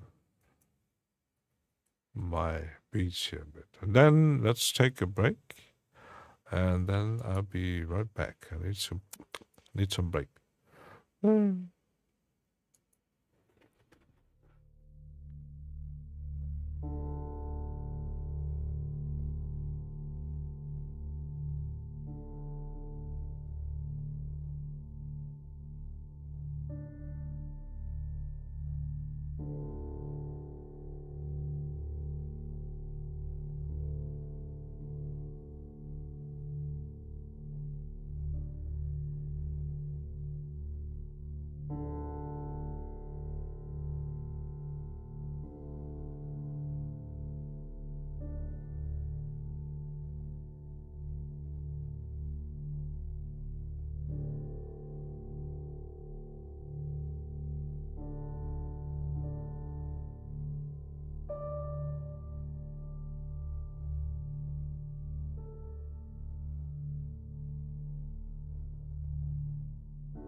I'm not playing a piano.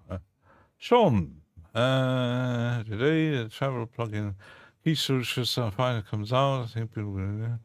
I seen videos about it, but hey, it's along the lines of Dear Dream Scene on Cherry Audio.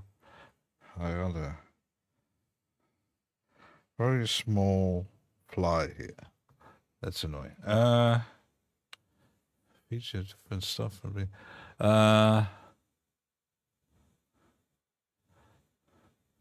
How about the pricing? Because sometimes I see videos about plugins or some tools.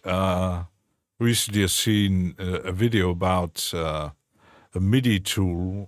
It looked very interesting, very promising. Then I checked the site and I checked the price. I said, ouch. Uh-oh. That's out of my range. Even though I would like to have Omnisphere, but that maybe happen someday, but someday when I bought all the other plugins. I'm still collecting. I'm still adding stuff to my collection, but I wondered about the price. I didn't see a price. Yeah, Diva is like 149. And you don't own... I did buy Diva. I mostly buy plugins on sale anyway. Except on a very rare occasion where there is no sale, never sale, like Valhalla, for example. But even on sale, it's still an investment. Like I wanted to have Ubik 2 from Uhi. And when it came out, I did install the demo. It's a very interesting range of effects. Nothing that I really needed. I wanted to have it in my collection. But collecting something like Uhi or Arturia or Cherry Audio, well, that will get expensive. And yes, most synthesizers from Uhi I did get on sale, but still expensive. Wanted to have Serum, very expensive. I want to have Zebra 3, very expensive, $249. Even though that I have the old version, but I didn't buy it at the intro price. I will wait on a sale at some point, and I will grab it. The upper memory mode was 39. Yeah, I do have the original.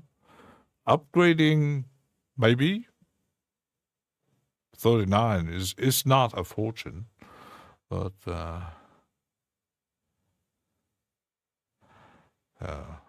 I'm questioning now about Cherry Audio. Will they now upgrade all of the old stuff? I don't know. Or making new stuff. I see someone we haven't seen a long, long time. Where's my... Hi. Hello. Marilyn! How you doing? Some audio to your plugins on... Yeah. Sometimes it's like... I bought some synthesizers that don't really exactly fit my sound. I mean, I have like Spire, like Anna 2, who are really more focused on EDM sound, like techno and trance and house. I still can make techno and house track. Never tried. Or like this morning, I was watching, looking for presets. And He's making psytrance, and he also made some very interesting, cool-looking UI designs for Vital, and he has presets. He has presets for Vital, and he has presets for Surge. But yeah, it's should I actually buy them? I don't know. It's psytrance, but and wind controller funny with old stuff like my iPad works great. Yeah, and if it doesn't work for you, don't really worth investing in, of course. Imagine like for example, when I bought the stuff from Initial Audio, very interesting tools, and I had these groove machine where you could make beats and slice up samples, but I couldn't use it in Reaper because Reaper just lagged using it. And the standalone worked. It worked in Bitwig, but not in Reaper. So, yeah, I made the error not demoing before. But you buy a hardware innovation base station? No. I only have one hardware. It's my microfreak that I never use. I have a launch pad that I never use. The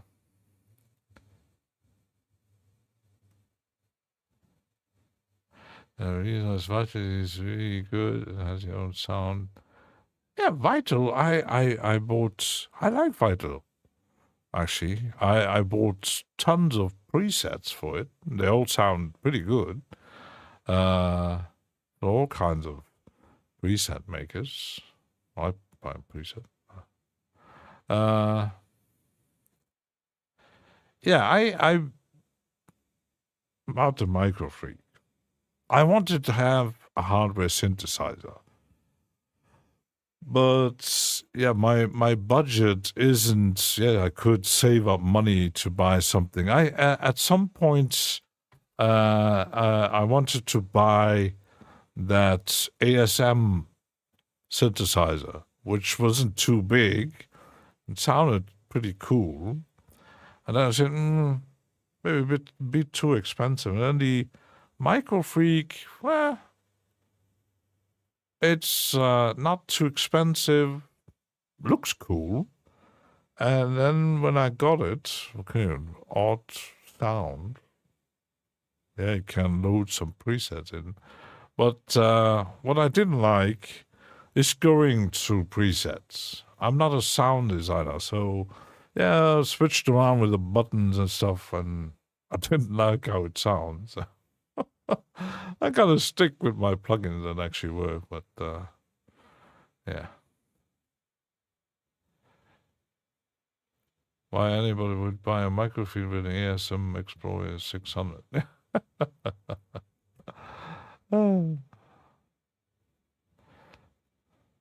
World of Protein, yeah. Interesting thing. It's like at some point I was actually watching to buy a small rack to put some models, but when I'm looking at prices of these sound models and effects models for Euro rack systems, that's way out of my budget. I thought of buying a sampler. Would be nice, but I'm bad at finger drumming anyway, so. Well, yeah. Investing costs a lot of money. So how does it sound with a bit slowed down?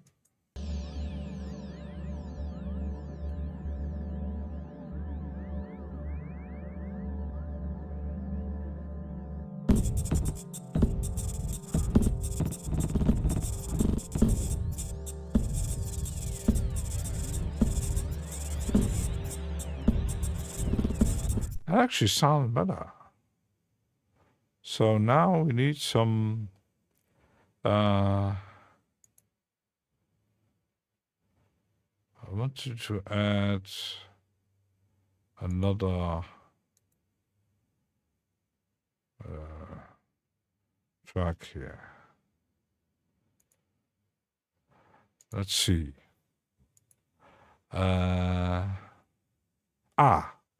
I got something new too. I had some stuff. I had a free effect and I had a few free instruments. And I was checking their site and I could actually check that instruments that they have. It's like a rumpler from Zach Sounds. It has, when you look at, there is, where it's the, not here, modulation layers, no. Where was it? Here, browse instruments. I bought for like $15 basic presets. So just test it. And they all, it's very oriented into ambient, what I like. So,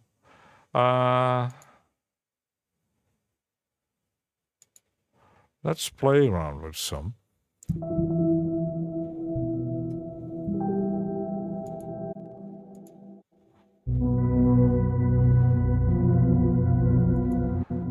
They sound pretty good.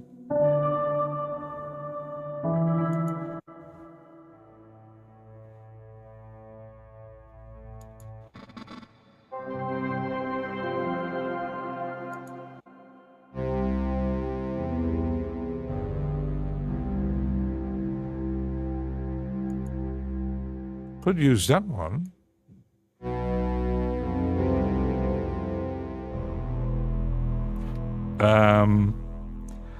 The thing is, it remembers, it has the same functions as Flow from that small company called Frozen Plain, who actually is a rumpler because you can't load your own samples. So you have to buy presets that they make themselves. They're not hugely expensive. And even on Zach Sounds, I think the normal price is like $37 kind of thing. HydroSynth has like 2,000 parameters between the oscillator and the insane. Oh my goodness. The difference between Hydro and Diasynth, a single line thing, has better effects. But the thing is, I can't play. Yeah, I can't play a few notes. But is it enough to invest in a very expensive synthesizer? Escape limitations is here. So, where should we actually put that in here? Let's make ourselves some MIDI notes and then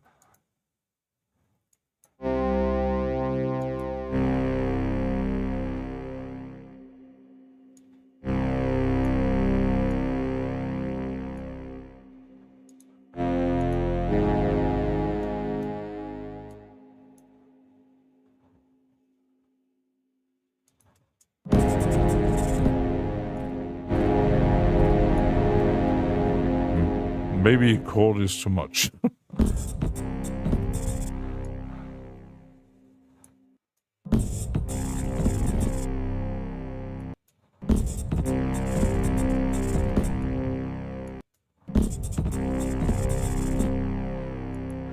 Can I actually modulation, master, attack?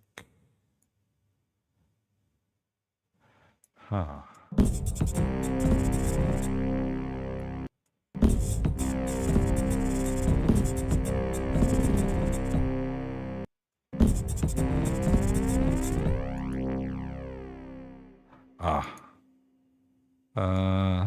Maybe that's not such a good. Maybe that's for the effects. I don't know. Modulation. Well, layers.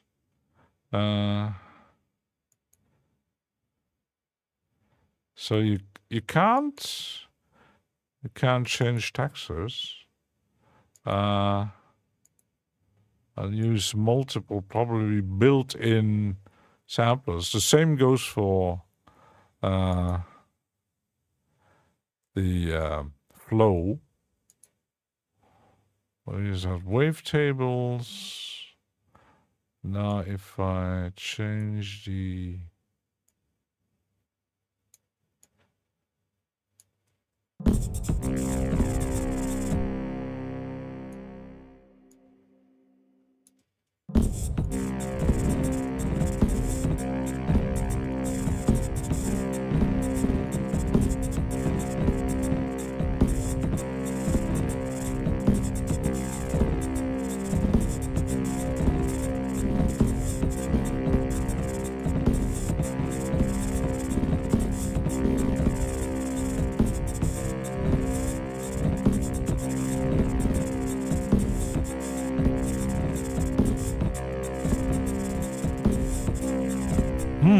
oh.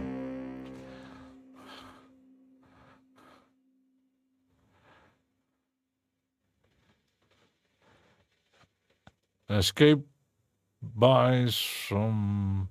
Yeah, I can't buy from Reverb. It's American. That's...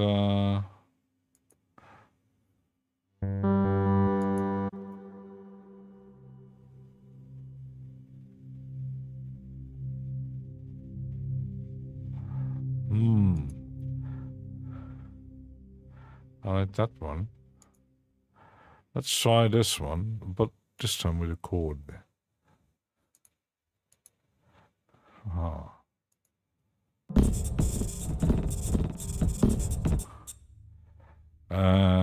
Instead of 1, let's make 8. 2, 3. Like 8 bar. 8 bar. I can explore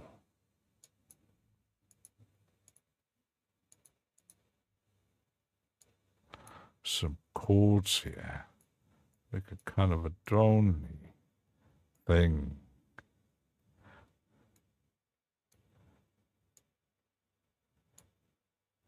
Oh, let's get rid of that.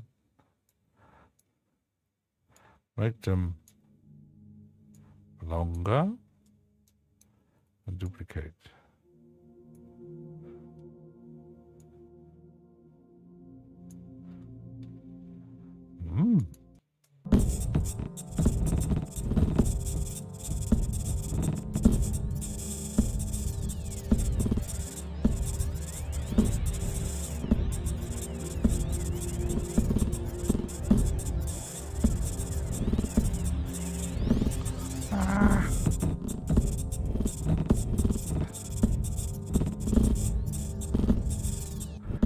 That sounds nice.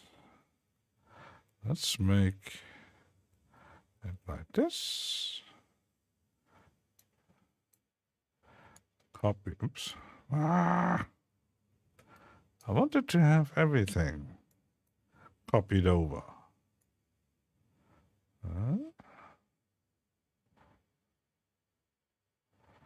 Like here. No. Change a bit of a few notes here.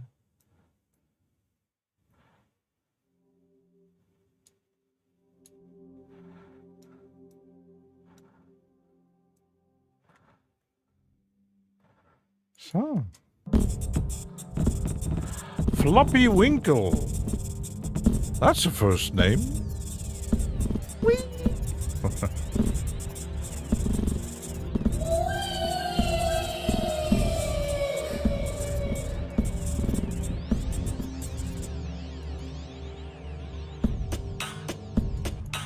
So we got a nice paddy sound And we could add a second one. Oops. Let's actually use the flow. Now, was it in my... Da, da, da. D, D, D, D, D. Was it in frozen plain or flow? Flow audio. There's flow. Plateau reverb is the flow, is the bomb, of course. Especially in rack. Da, da. Some pads. Cinematic. Dreamy pad.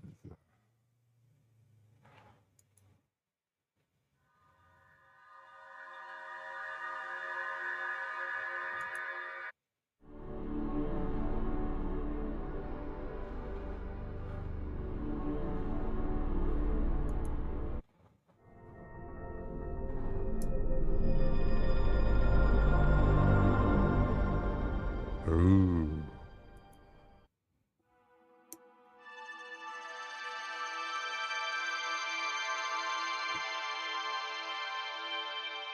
Maybe this. I like this one. Maybe use that.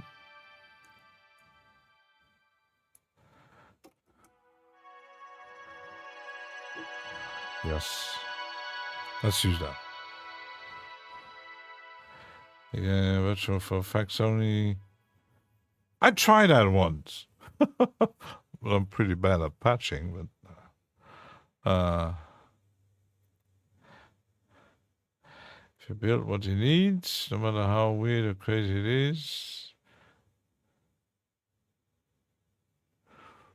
The VCV. So should we use the same? Let's try. The same chords, but I'm going to glue it together and go up and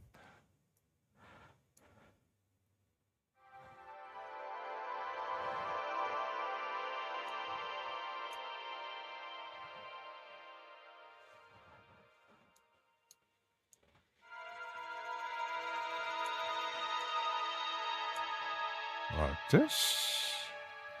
And I might need to, oops, do some randomizing to make it humanizing, okay.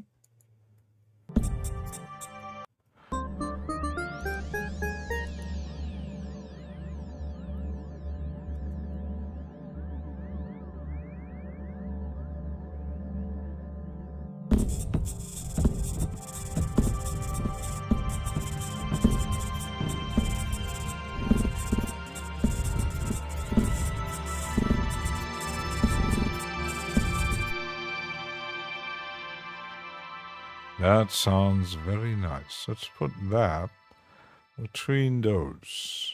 Or put that and put this here.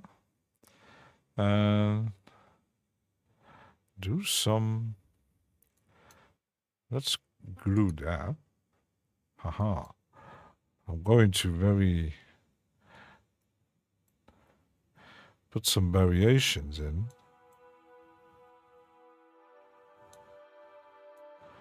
Like some composers did.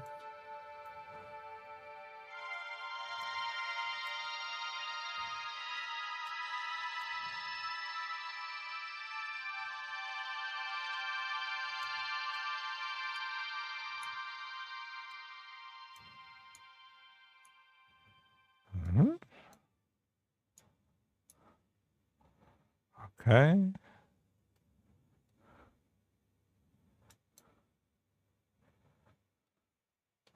I might do the same thing on the other part.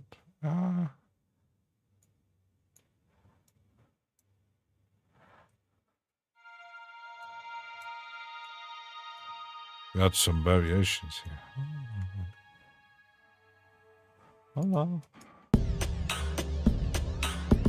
Recon!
Kind of interesting.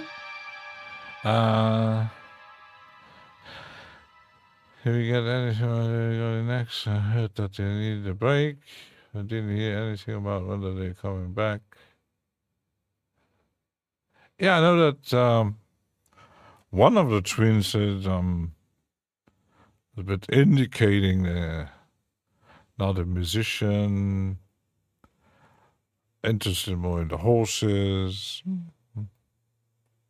Yeah. Everybody's doing their thing. We could try. That's actually, you know what?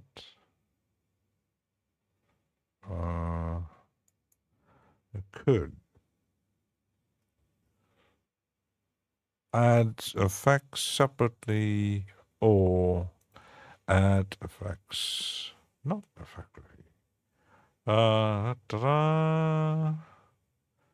Did I have put it on? Let's use Beam.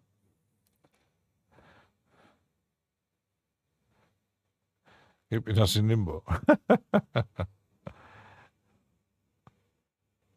Yeah, maybe.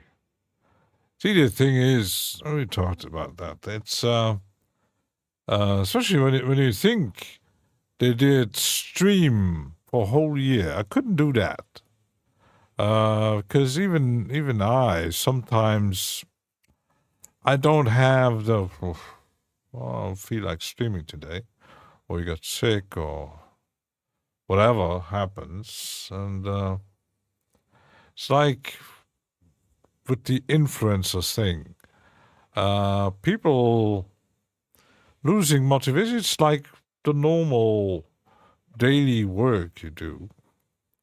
You got maybe days you go, oh my goodness, should I really go up and work again? I hate my boss. I don't like my coworkers. Stuff like that. Yeah, they're doing this live stream every day for a year, and even before that. And then they did the popcorn night thing every Friday.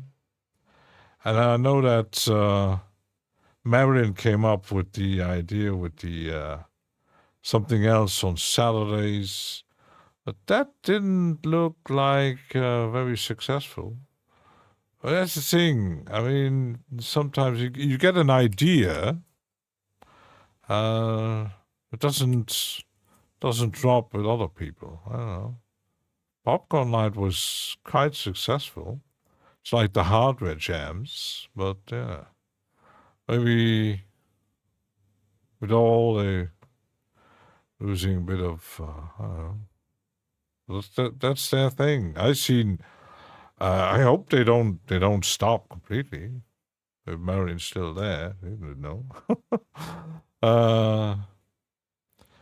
I've seen YouTube channels just giving up, losing interest, saying goodbye, real life shit. Lost my interest. I don't like doing this anymore. But it was the announcement of I think it was a bit radical. No popcorn lights. We're taking a break. A bit radical, coming out of nowhere. But needing a break, but they could have dropped the video. Yeah, that's the thing. Escape. I've seen channels. For example, one of my favorites, One Man in His Songs. He actually did post something on his channel that it might take a while to publish new videos because there's some real life stuff going on. I think it was his father was getting sick. He had to take care of him, and he actually then made a video about explaining. It's explaining it. Some don't. Some actually just. There are some clickbaits. Oh, I'm quitting YouTube because, and the week after they're back again. But I had one channel, a guy who making tutorials on Cubase. He made a video where he was announcing that he was in bad shape, that he had gotten some very bad news, and then a few months later, he did an update, and then a bit later, even a new update that he's dying. Well, he's probably dead by now because terminally ill. So, well, he did announce it, so people could say whatever they had to say. But drama draws views, of course. But I've seen channels who just stopped posting. No videos, no nothing. What happened to them? I had a guy, when I was starting streaming, almost every stream he was in chat. And then I heard him, he was saying that he just bought a car and he was financially a bit drawn out, and suddenly gone. Never seen him in any chats. So disappeared. What happened to him? No clue. Did he die? Is he still alive? That's the thing with social media. We don't know. Except if you know the person really personally, or you have contact with, because people had exchanged phones with SOR, and even other people they have contacts, like Venus Siri and Ben Jordan. They are constantly in contact, doing things together, and maybe, I don't know, something happened and you lose. So worry about them. Yeah, when you don't announce something, you could just, I mean, you have all kind of social media. Just post something. Some people will see it. You have a Discord. You're announcing, okay, we're taking a break.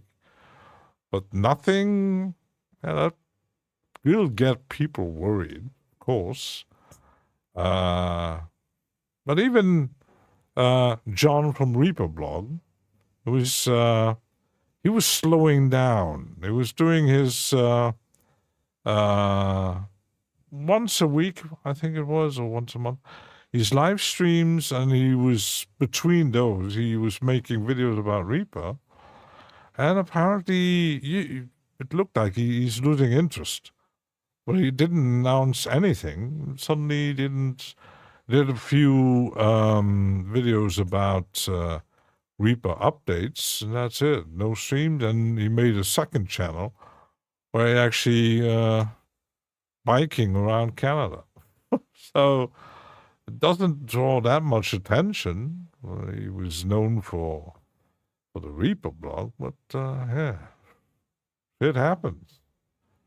Pro-Synthesizers just shows and have notes explaining what happens on that. Yeah, it's and that is something personal.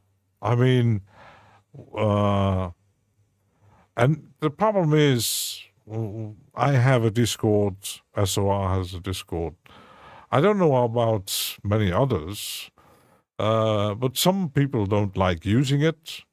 And if you put something on your channel, on your posts, many people don't see that. Or they see it like, I don't know, 3 weeks too late when someone actually announcing something, oh, I'm taking a break or whatever. Since summer doing a disappearing act, but then suddenly reverse direction. Now he's putting any... yeah, but I don't follow him because I don't really like... I'm nothing personal, but I don't like his style. But yeah, but announcing I'm quitting or then coming back, maybe there's a reason for, I don't know, someone else, Apollo Hanzo, did a lot of content, worked with, that made stuff with viral beats, was pretty active, and suddenly there was no music coming, and suddenly he's making short videos with his dogs. And apparently the channel is growing, but not because of the music. It's because of the dogs. Yeah, Viral Beats is growing his channel with kitties. I should get a pet and make videos. I should get a hamster. Make videos with a hamster. My channel will grow. Yeah. But the thing is, there might be people. I'm not drawing my into my channel because, yeah, I make music in a DAW. It's not very boring. Maybe talk too much. That might not interest in for everybody. I don't know. I know people like that technical stuff. It's nice to see Dark Matter back. What is Dark Matter? That also a YouTuber? No. But it's like another one who is very active. I think he's Canadian, from Quebec, I think. Who's also making psytrance stuff. And was very active at some point. Black Marvin. And suddenly, nothing. No announcement. I'm busy or I lose my interest. Every 6 months you get a video, maybe. But, yeah. I think he had a Discord, but I'm not sure. But, yeah. It's like, even... But some people are more communicative than others. Like Signs of Life, Chris announced that he was moving. Even Viral Beats made announcement and videos about all the stuff happening. But some people are not that eager to communicate what's actually happening behind the channel. Or you got some actually doing that for clickbait, of course. People tend to die often. Yeah, I mean, we're humans. Dolly died. Jolene.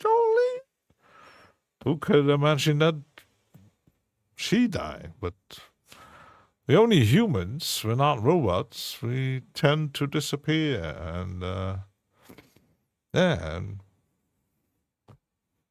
the content. It's like one of my best friends. That was a situation. At some point, we did see each other quite often. We did go to concerts, but once he was married, he was busy. He had a kid, and all that. And then he invites you to come over and eat some stuff, and then takes months no contact, and then suddenly again you get invites. And I had him. He did send me a friend request on Facebook. But he was not posting a lot of serious stuff, mostly posting about his favorite metal bands. So it was at some point getting very annoying, putting me into these messenger groups and so. And at one point, it was so annoying that I had to block him on Facebook. He said, if you don't stop adding me to these stupid groups, I will block you. Apparently, he didn't like that. He was kind of a guy who took everything a bit too personal. And then suddenly I didn't see any posting, and then I did unblock him. I was checking, he hasn't posted anything. And then I knew that he was divorced, and I contacted his ex through Messenger, and she said, he's dead. And I told her, you couldn't tell me that? It was a year ago. I said, why? He disappeared from Facebook. Didn't have much content after that, but he just died. But other friends, I did see a friend, a co-worker, who we phoned sometimes after not working together anymore. And then he came over drinking something. And then I seen a post from another co-worker. He said, oh, this and that. Oh, he's dead? Shit. And then I seen the posts from his son. He says, yeah, my dad died. But that doesn't really happen often. But people just disappear. If you don't know them personally, they just disappear into... And now on social media, the accounts still are up. They don't get deleted most of the time. Relatives don't have access. I did publish it for 7 months. I put a notes. I'm taking a break and focusing on my class. Yeah, I mean, some people just don't do that. Some people actually don't care. I mean, it's what should I care? It's just YouTube, social media. I'm doing my thing, but can't avoid this. It's the one thing that we got all in common.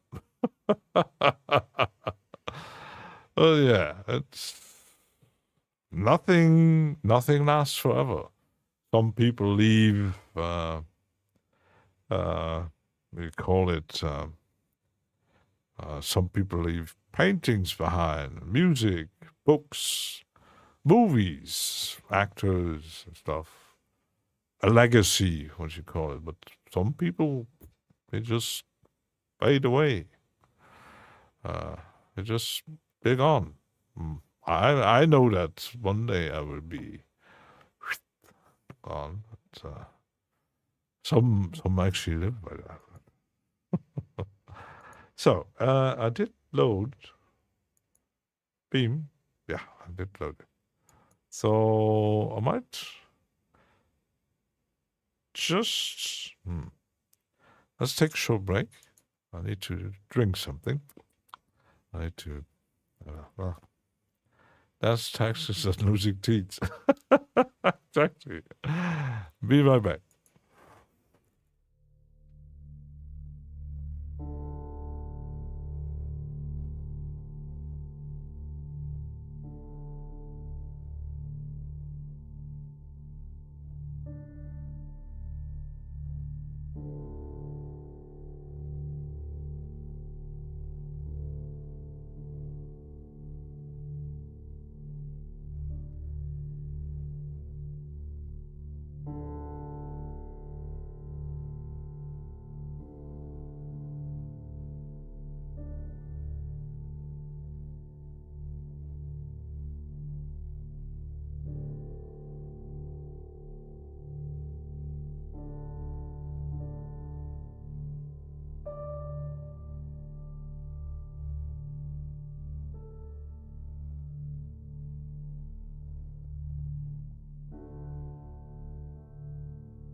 Shaba was lurking. Shaba! I'm not leaving. I was just in the kitchen. And in the kitchen, I had an idea. Because actually, I will do spacer here. A spacer here too. I got a bit more space here. The synths might... let's add one here too. Let's save it. Because let's put my thing back on the master. I will... Let's render it. Render tracks. That.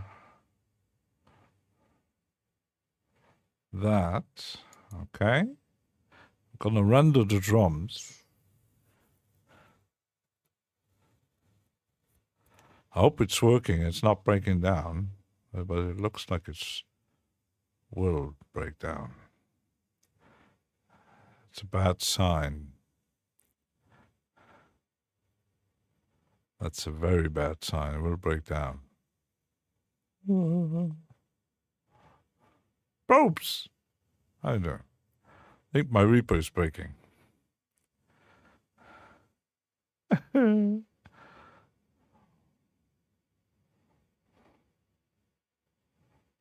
That's not a good sign. What is doing that?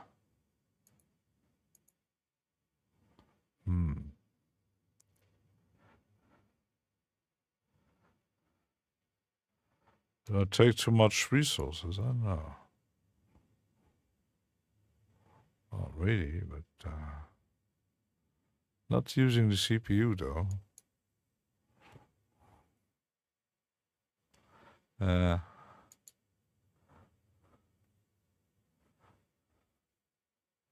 Let's close it. It's not working. Not working anymore.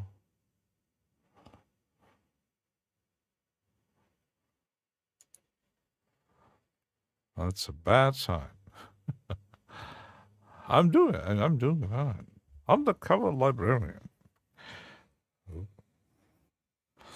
So, yeah, it's a bit slow. Maybe too many tracks. I don't know. Might need to. Let's freeze stuff.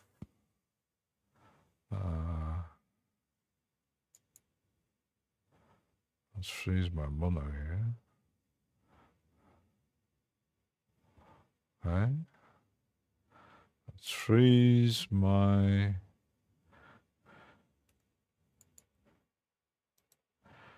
Freeze.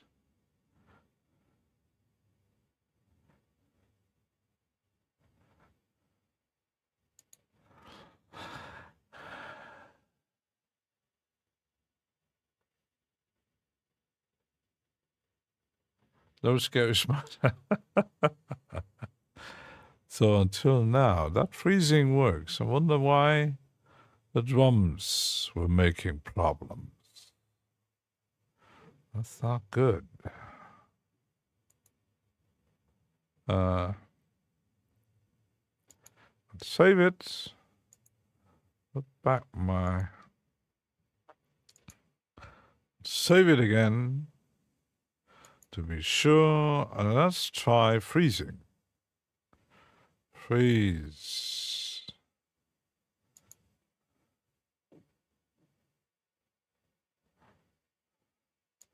That's a lot of clipping.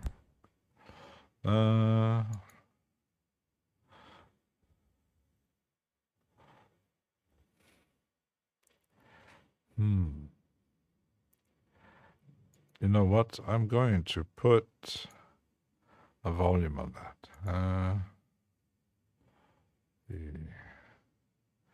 My volume thing. Climb.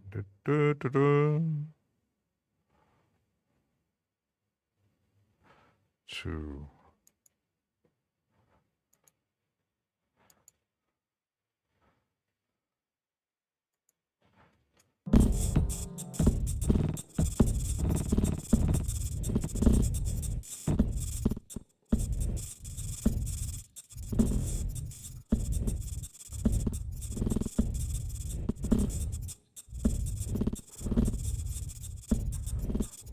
Okay.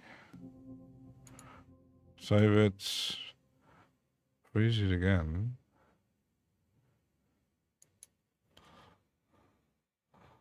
Still clipping a bit, but just a tiny bit.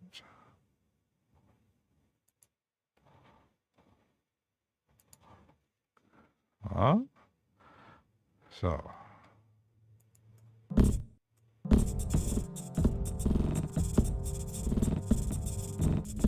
Because I did get something new this morning from Excellent. Not just a drum butter, but I have the drum shaper here. Let's see how that works on this part here.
Maybe that's not working. Because I don't got any output. Where's my drums here? Because, yeah, my volume is down.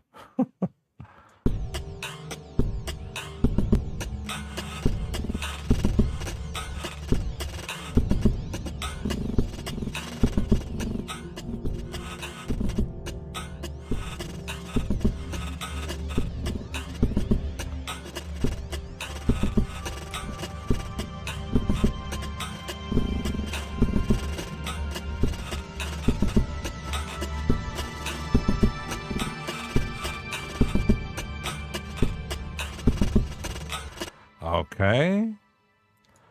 Well, let's add something else. We'll add some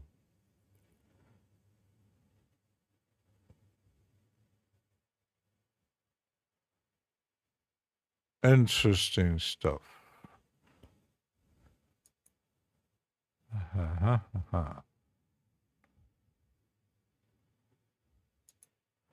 Something I haven't used for.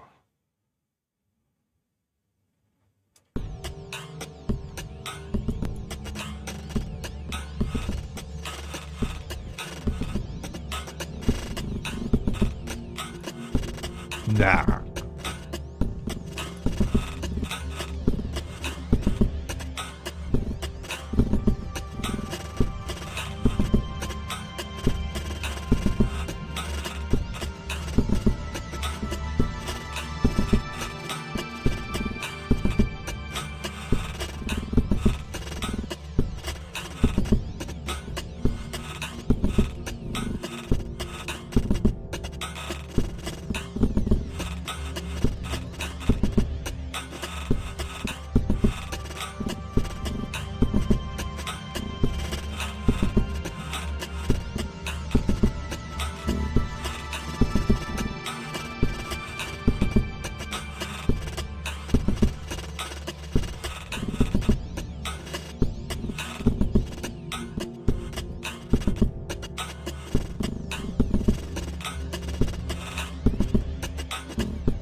Interesting.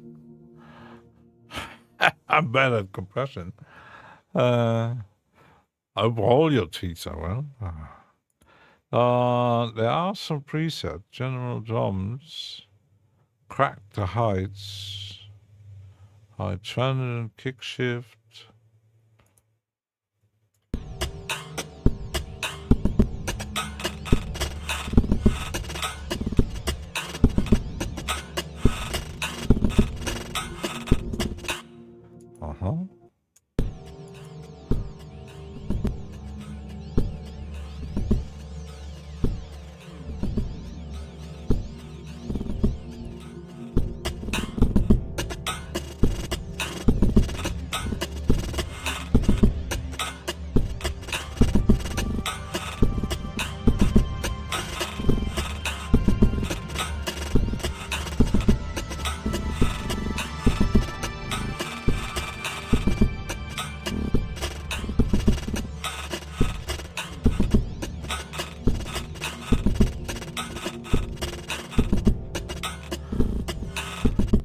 But I wonder why the rendering didn't work before. Very odd. Very odd.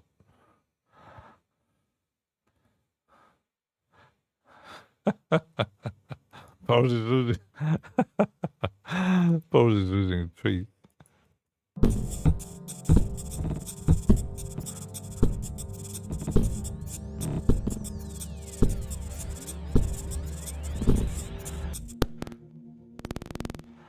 Oh, got glitches.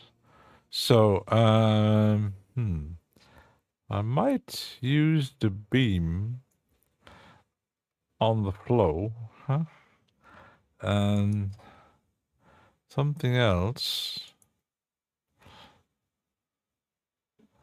I might need to. I have problems with my window here because my preset is a bit wrong. Okay. Why was that? Voila. Better. So on this one, no, this one, the pad here.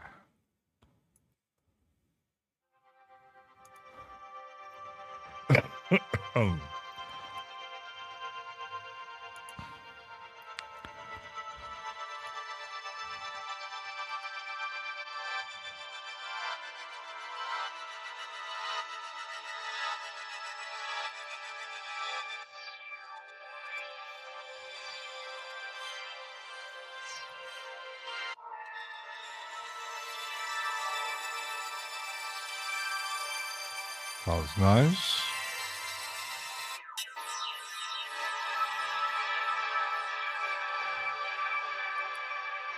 This one is interesting.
actually sound nice. Let's actually unlock my freezing stuff here.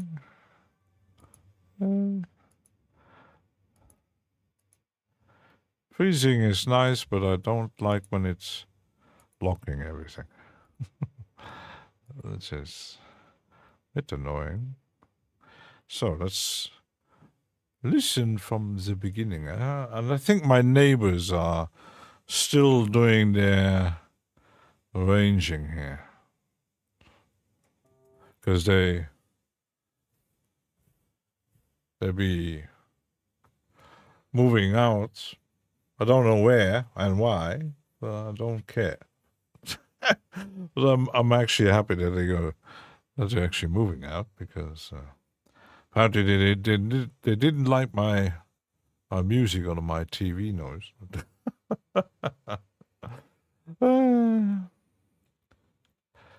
Ash is gonna need a tree in your background. You actually can do that. We can't even do that.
Very ambient-ish.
I wonder if I add another bass. Let's add another bass thing. An interesting synthesizer. Interesting synthesizer. Yeah, they're making a lot of noise behind it. I thought they were finished, apparently not. They're moving, instead of people moving, put everything in a truck, they're actually moving every Sunday. They pick up new stuff. Probably she doesn't have enough money. I don't know. So, which one? Something with a good bass. I don't know.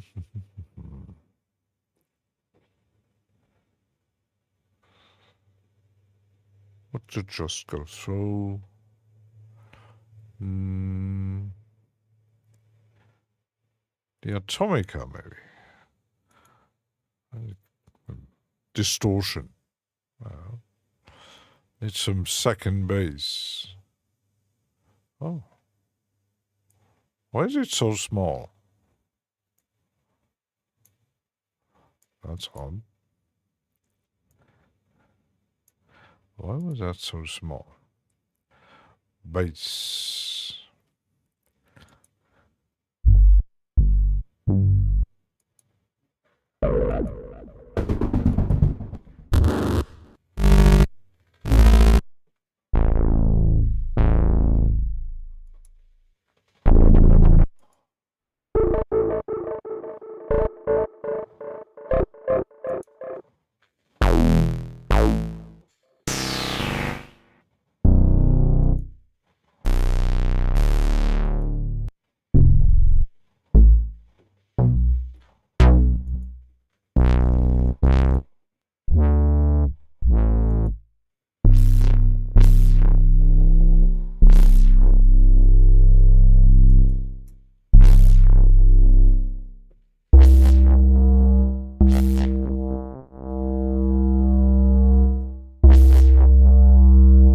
Nice, but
we will get rid of that white window frame.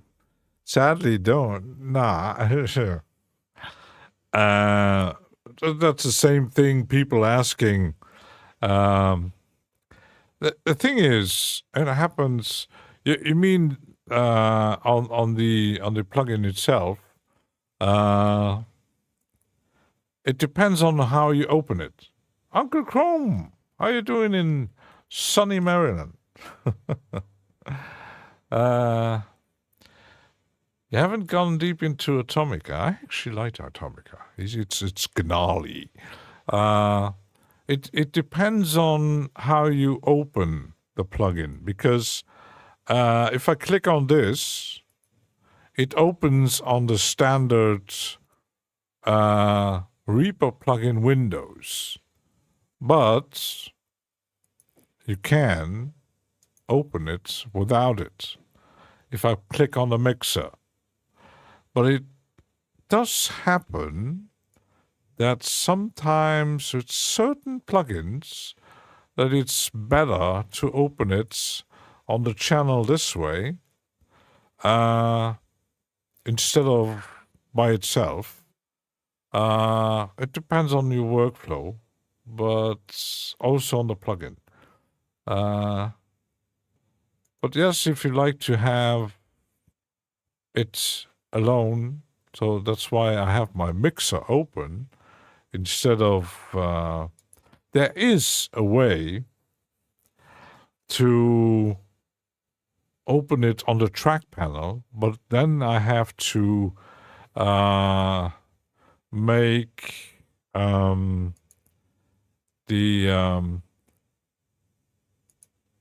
inserts show up. For example, I don't know if it's showing up. Insert highs. But I have to change the layout, I think. and also in Reaper. Otherwise, because you can show up the sends and the effects on the track, which is, I think it's here. View.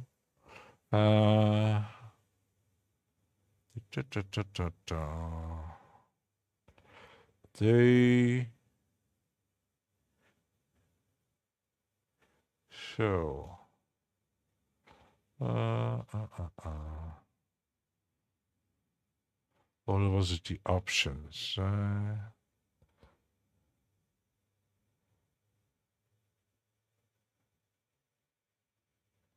Because there's a method.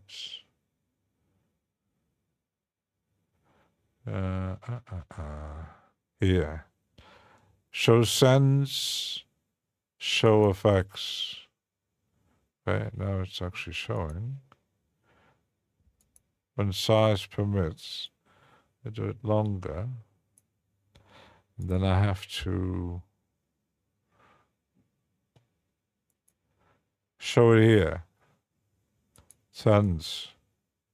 And then insert heights, sends, width, kind of thing. But I actually don't like that.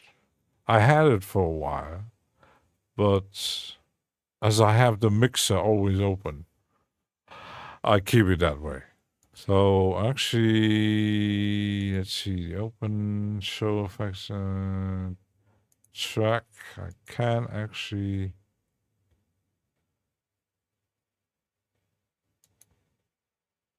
get rid of that because it's only shows up here in my theme thing. Everyone who doesn't know Uncle Chrome and Jeff, use your for channel, second foot video channel. Ooh, you're doing meetups. Whee. So let's make a MIDI here. I need some water.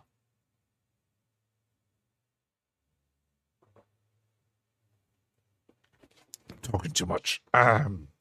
So MIDI. And that sounds nice. Longer or smaller?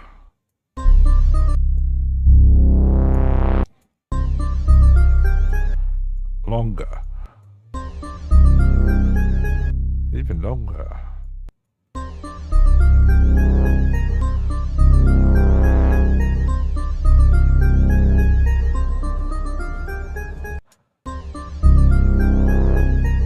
Or even longer.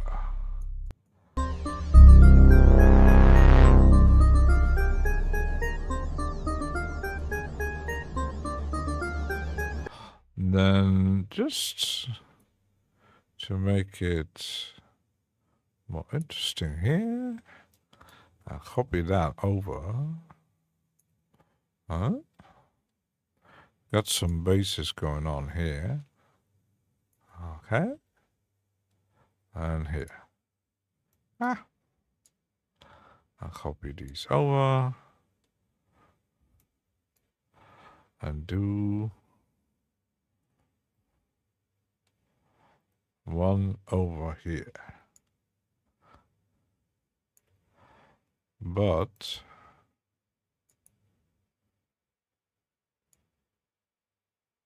no. Might need to do a time selection and then add another MIDI.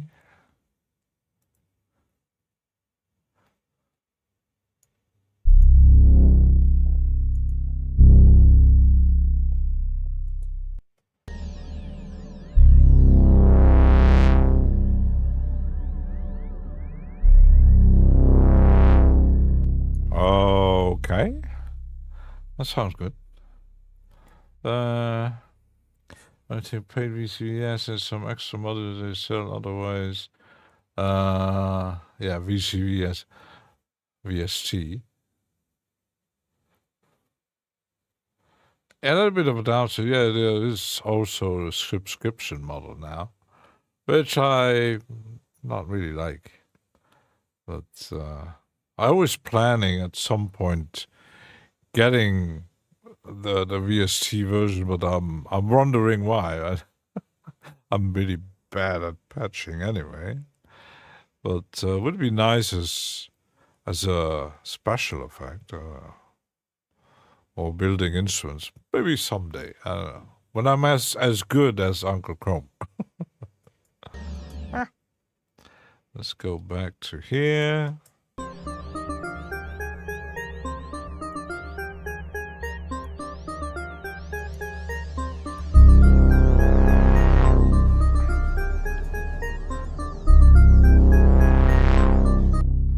So now I want to add, as I can use also the mixer, save it always, we'll put an effect right onto it.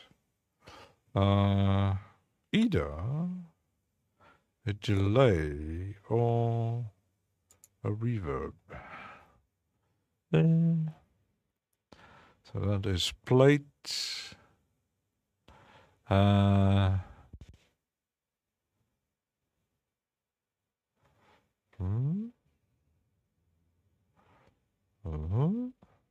Which one? I do like the swarm, but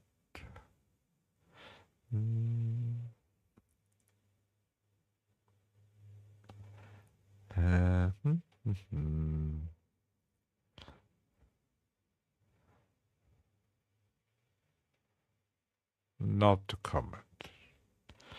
Yeah, that's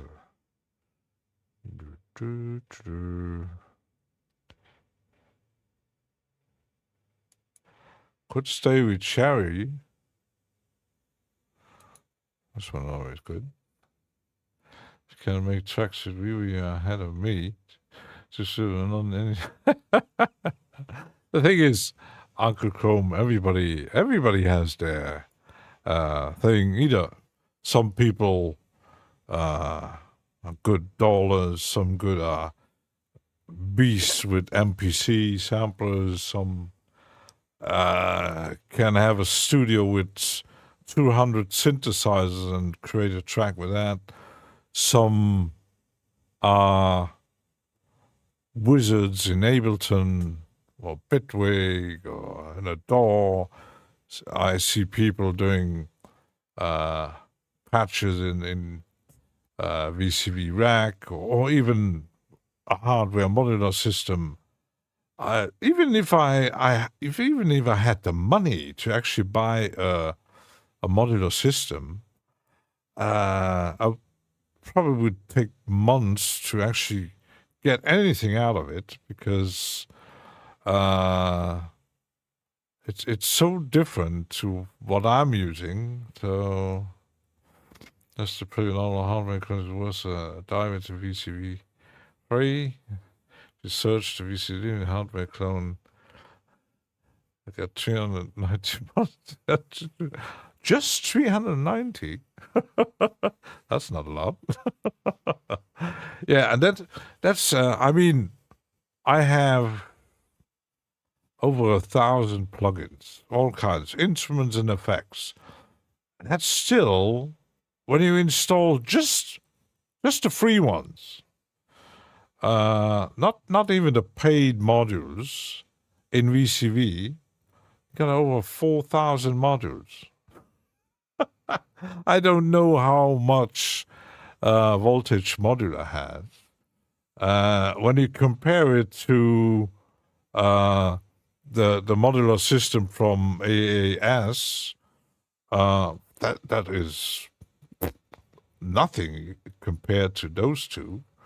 But somebody wants your hardware, Eurorack and Clueless where to start with us investing for a meta model. Okay, yes.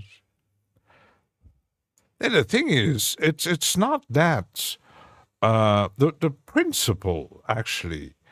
Once you get it, I mean, I kind of when I was first into that stuff,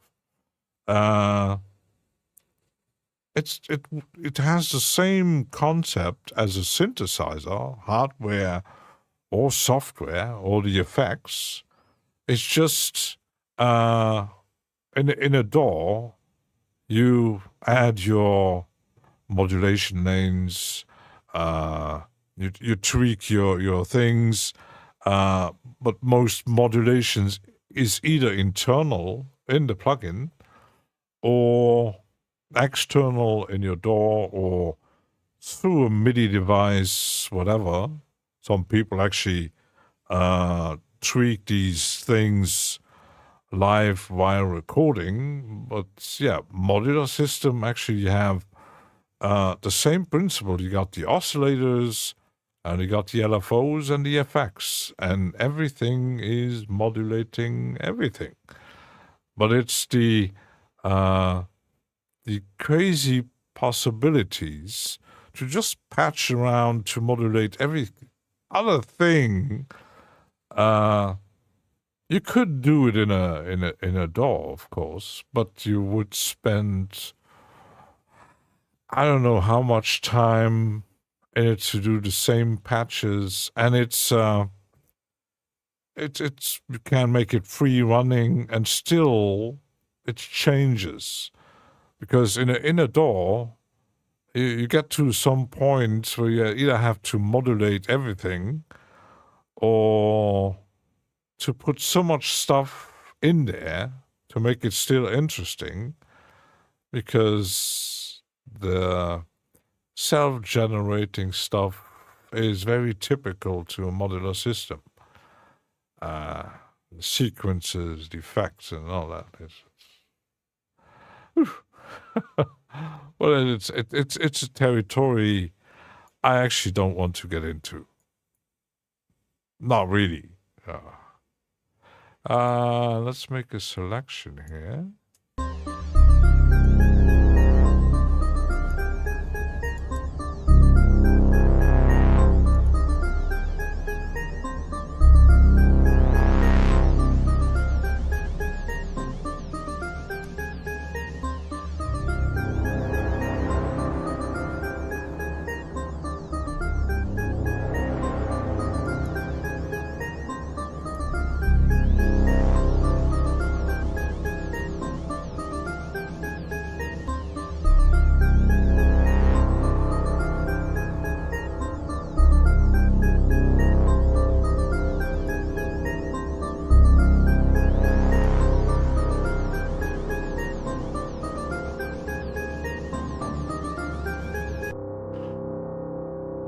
Still running. Oops. Maybe too long, I don't know. Let's make it like...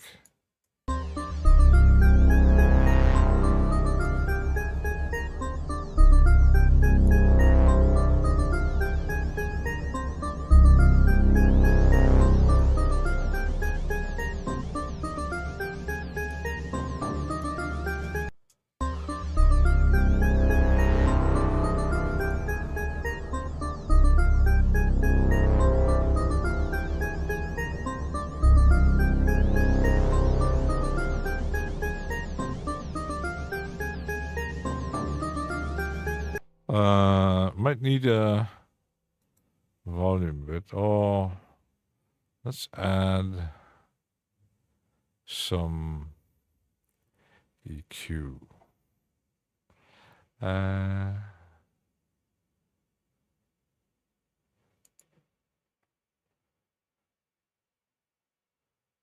Function generator of the gods. So, EQ.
I might unfreeze that because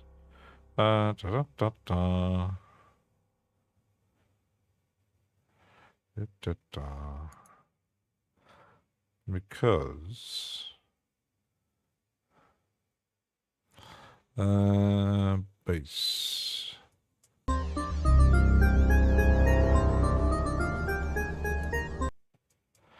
Here, this part here.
Maybe if I put those a bit earlier, because I think the bass is hiding the bass. I think.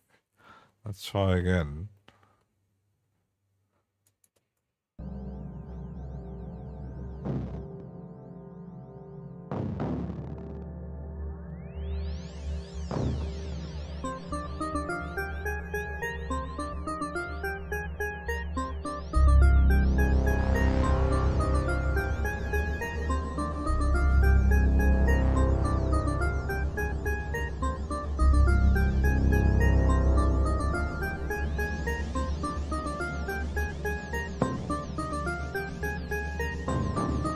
Not better. Yeah, I can't imagine that. The thing is, when you really go into the VCV stuff, you don't actually need anything else. It's like with certain doors. The thing is, how Reaper is built is actually intuitive because you actually, depending what you do, you don't need all that massive amount of plugins. You could do it with Reapack if you record stuff like traditional band recording instruments, or you could do it all by yourself, like the Mike Oldfield days. He had to do, he did all by himself, but the sheer amount of work, you could do it at a DAW. And then you got DAWs like Ableton, Bitwig, all these things that have everything built in. You don't actually need any external stuff. So, yeah, and then when you got VCV, I mean, that's pretty much, even if you just use the standalone, and if you even pay for a few extras, fancy stuff. I had paid, stupid me, I paid for that module where you could load plugins inside of VCV, but see, two elements of auto master transport control and offload high-speed rendering. Yeah, you have to. That's a bit of. I think it's.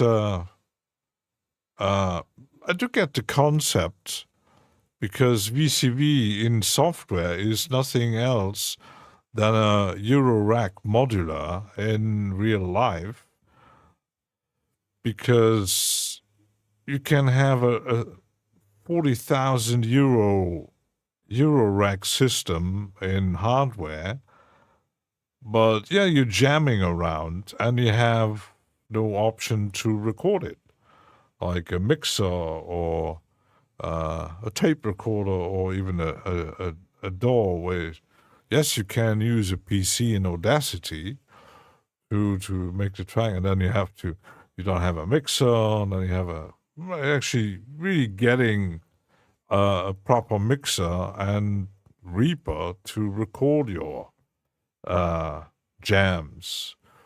Yeah. It would be nice to have that, at least in software, to have access to that kind of stuff, but master transfer messed up getting feedback was composer to work. Is there on the go? What to put where? How to put? There are. I mean, even Omri Cohen has beginner tutorials. There are other YouTube channels where really explaining how to do the basic stuff. Create a synthesizer. I mean, I think Omri had a series of tutorials how to create a basic synthesizer or even a specific model. But the thing is, you have to save your patches. So give up the DAW monster. It's just holding you back. If I win the lottery, I will buy out Colin Bender's modular system. Only if I actually win the lottery. Yeah.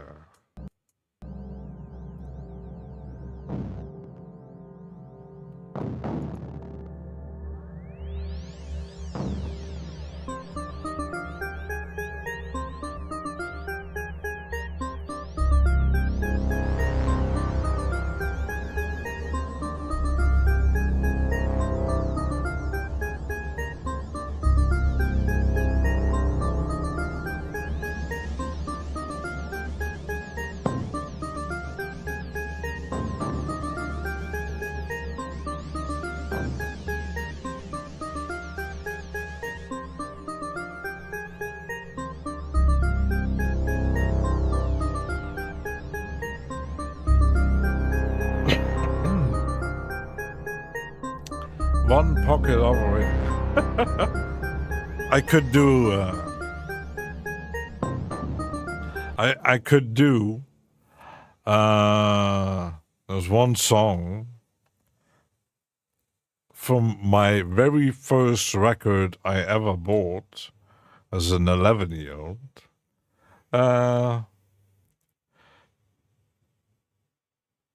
Wenn ich diese Taste drücke, spielt er keines Musikstück.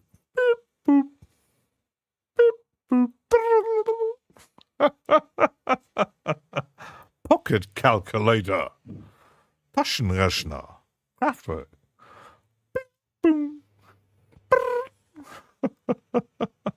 Well, yeah, when I push the button, I make noise too.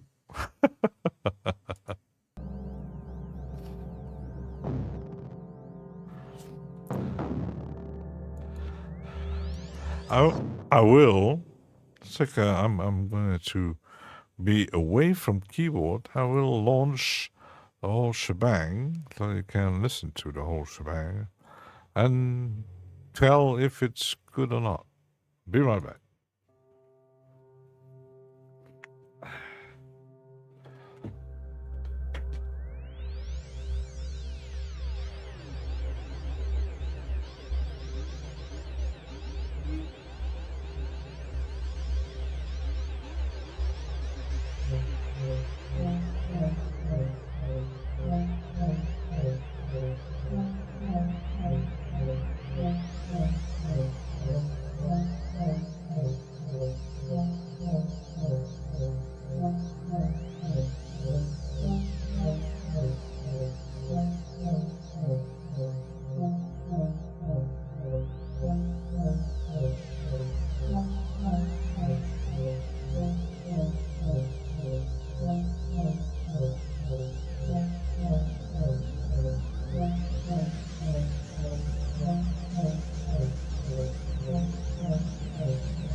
Kind of feels like John Carpenter.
still ambience running.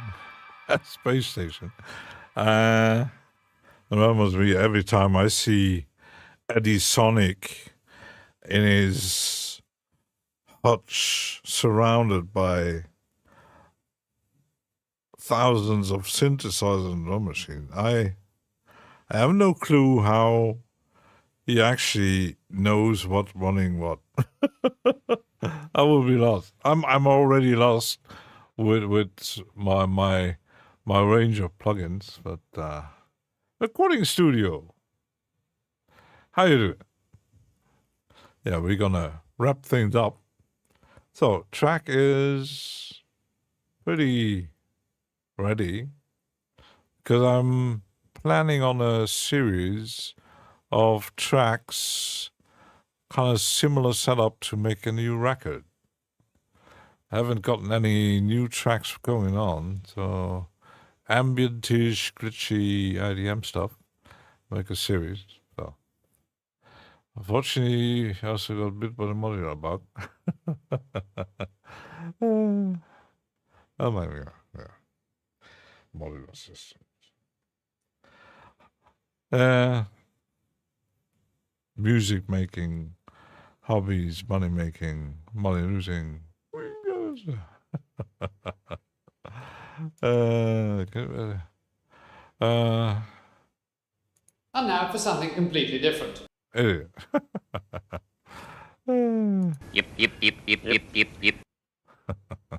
So, thanks for watching. Until next one on Wednesday. I'm trying to, on Wednesday, I will try to do something with the stuff from beat surfing. I'm experimenting with a bit of a glitchy drum track. Logic.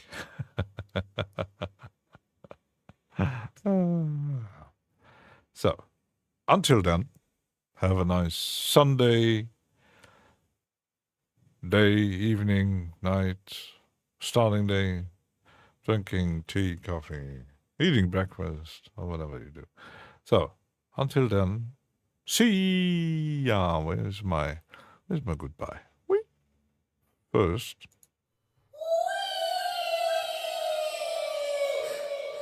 Bye. Bye.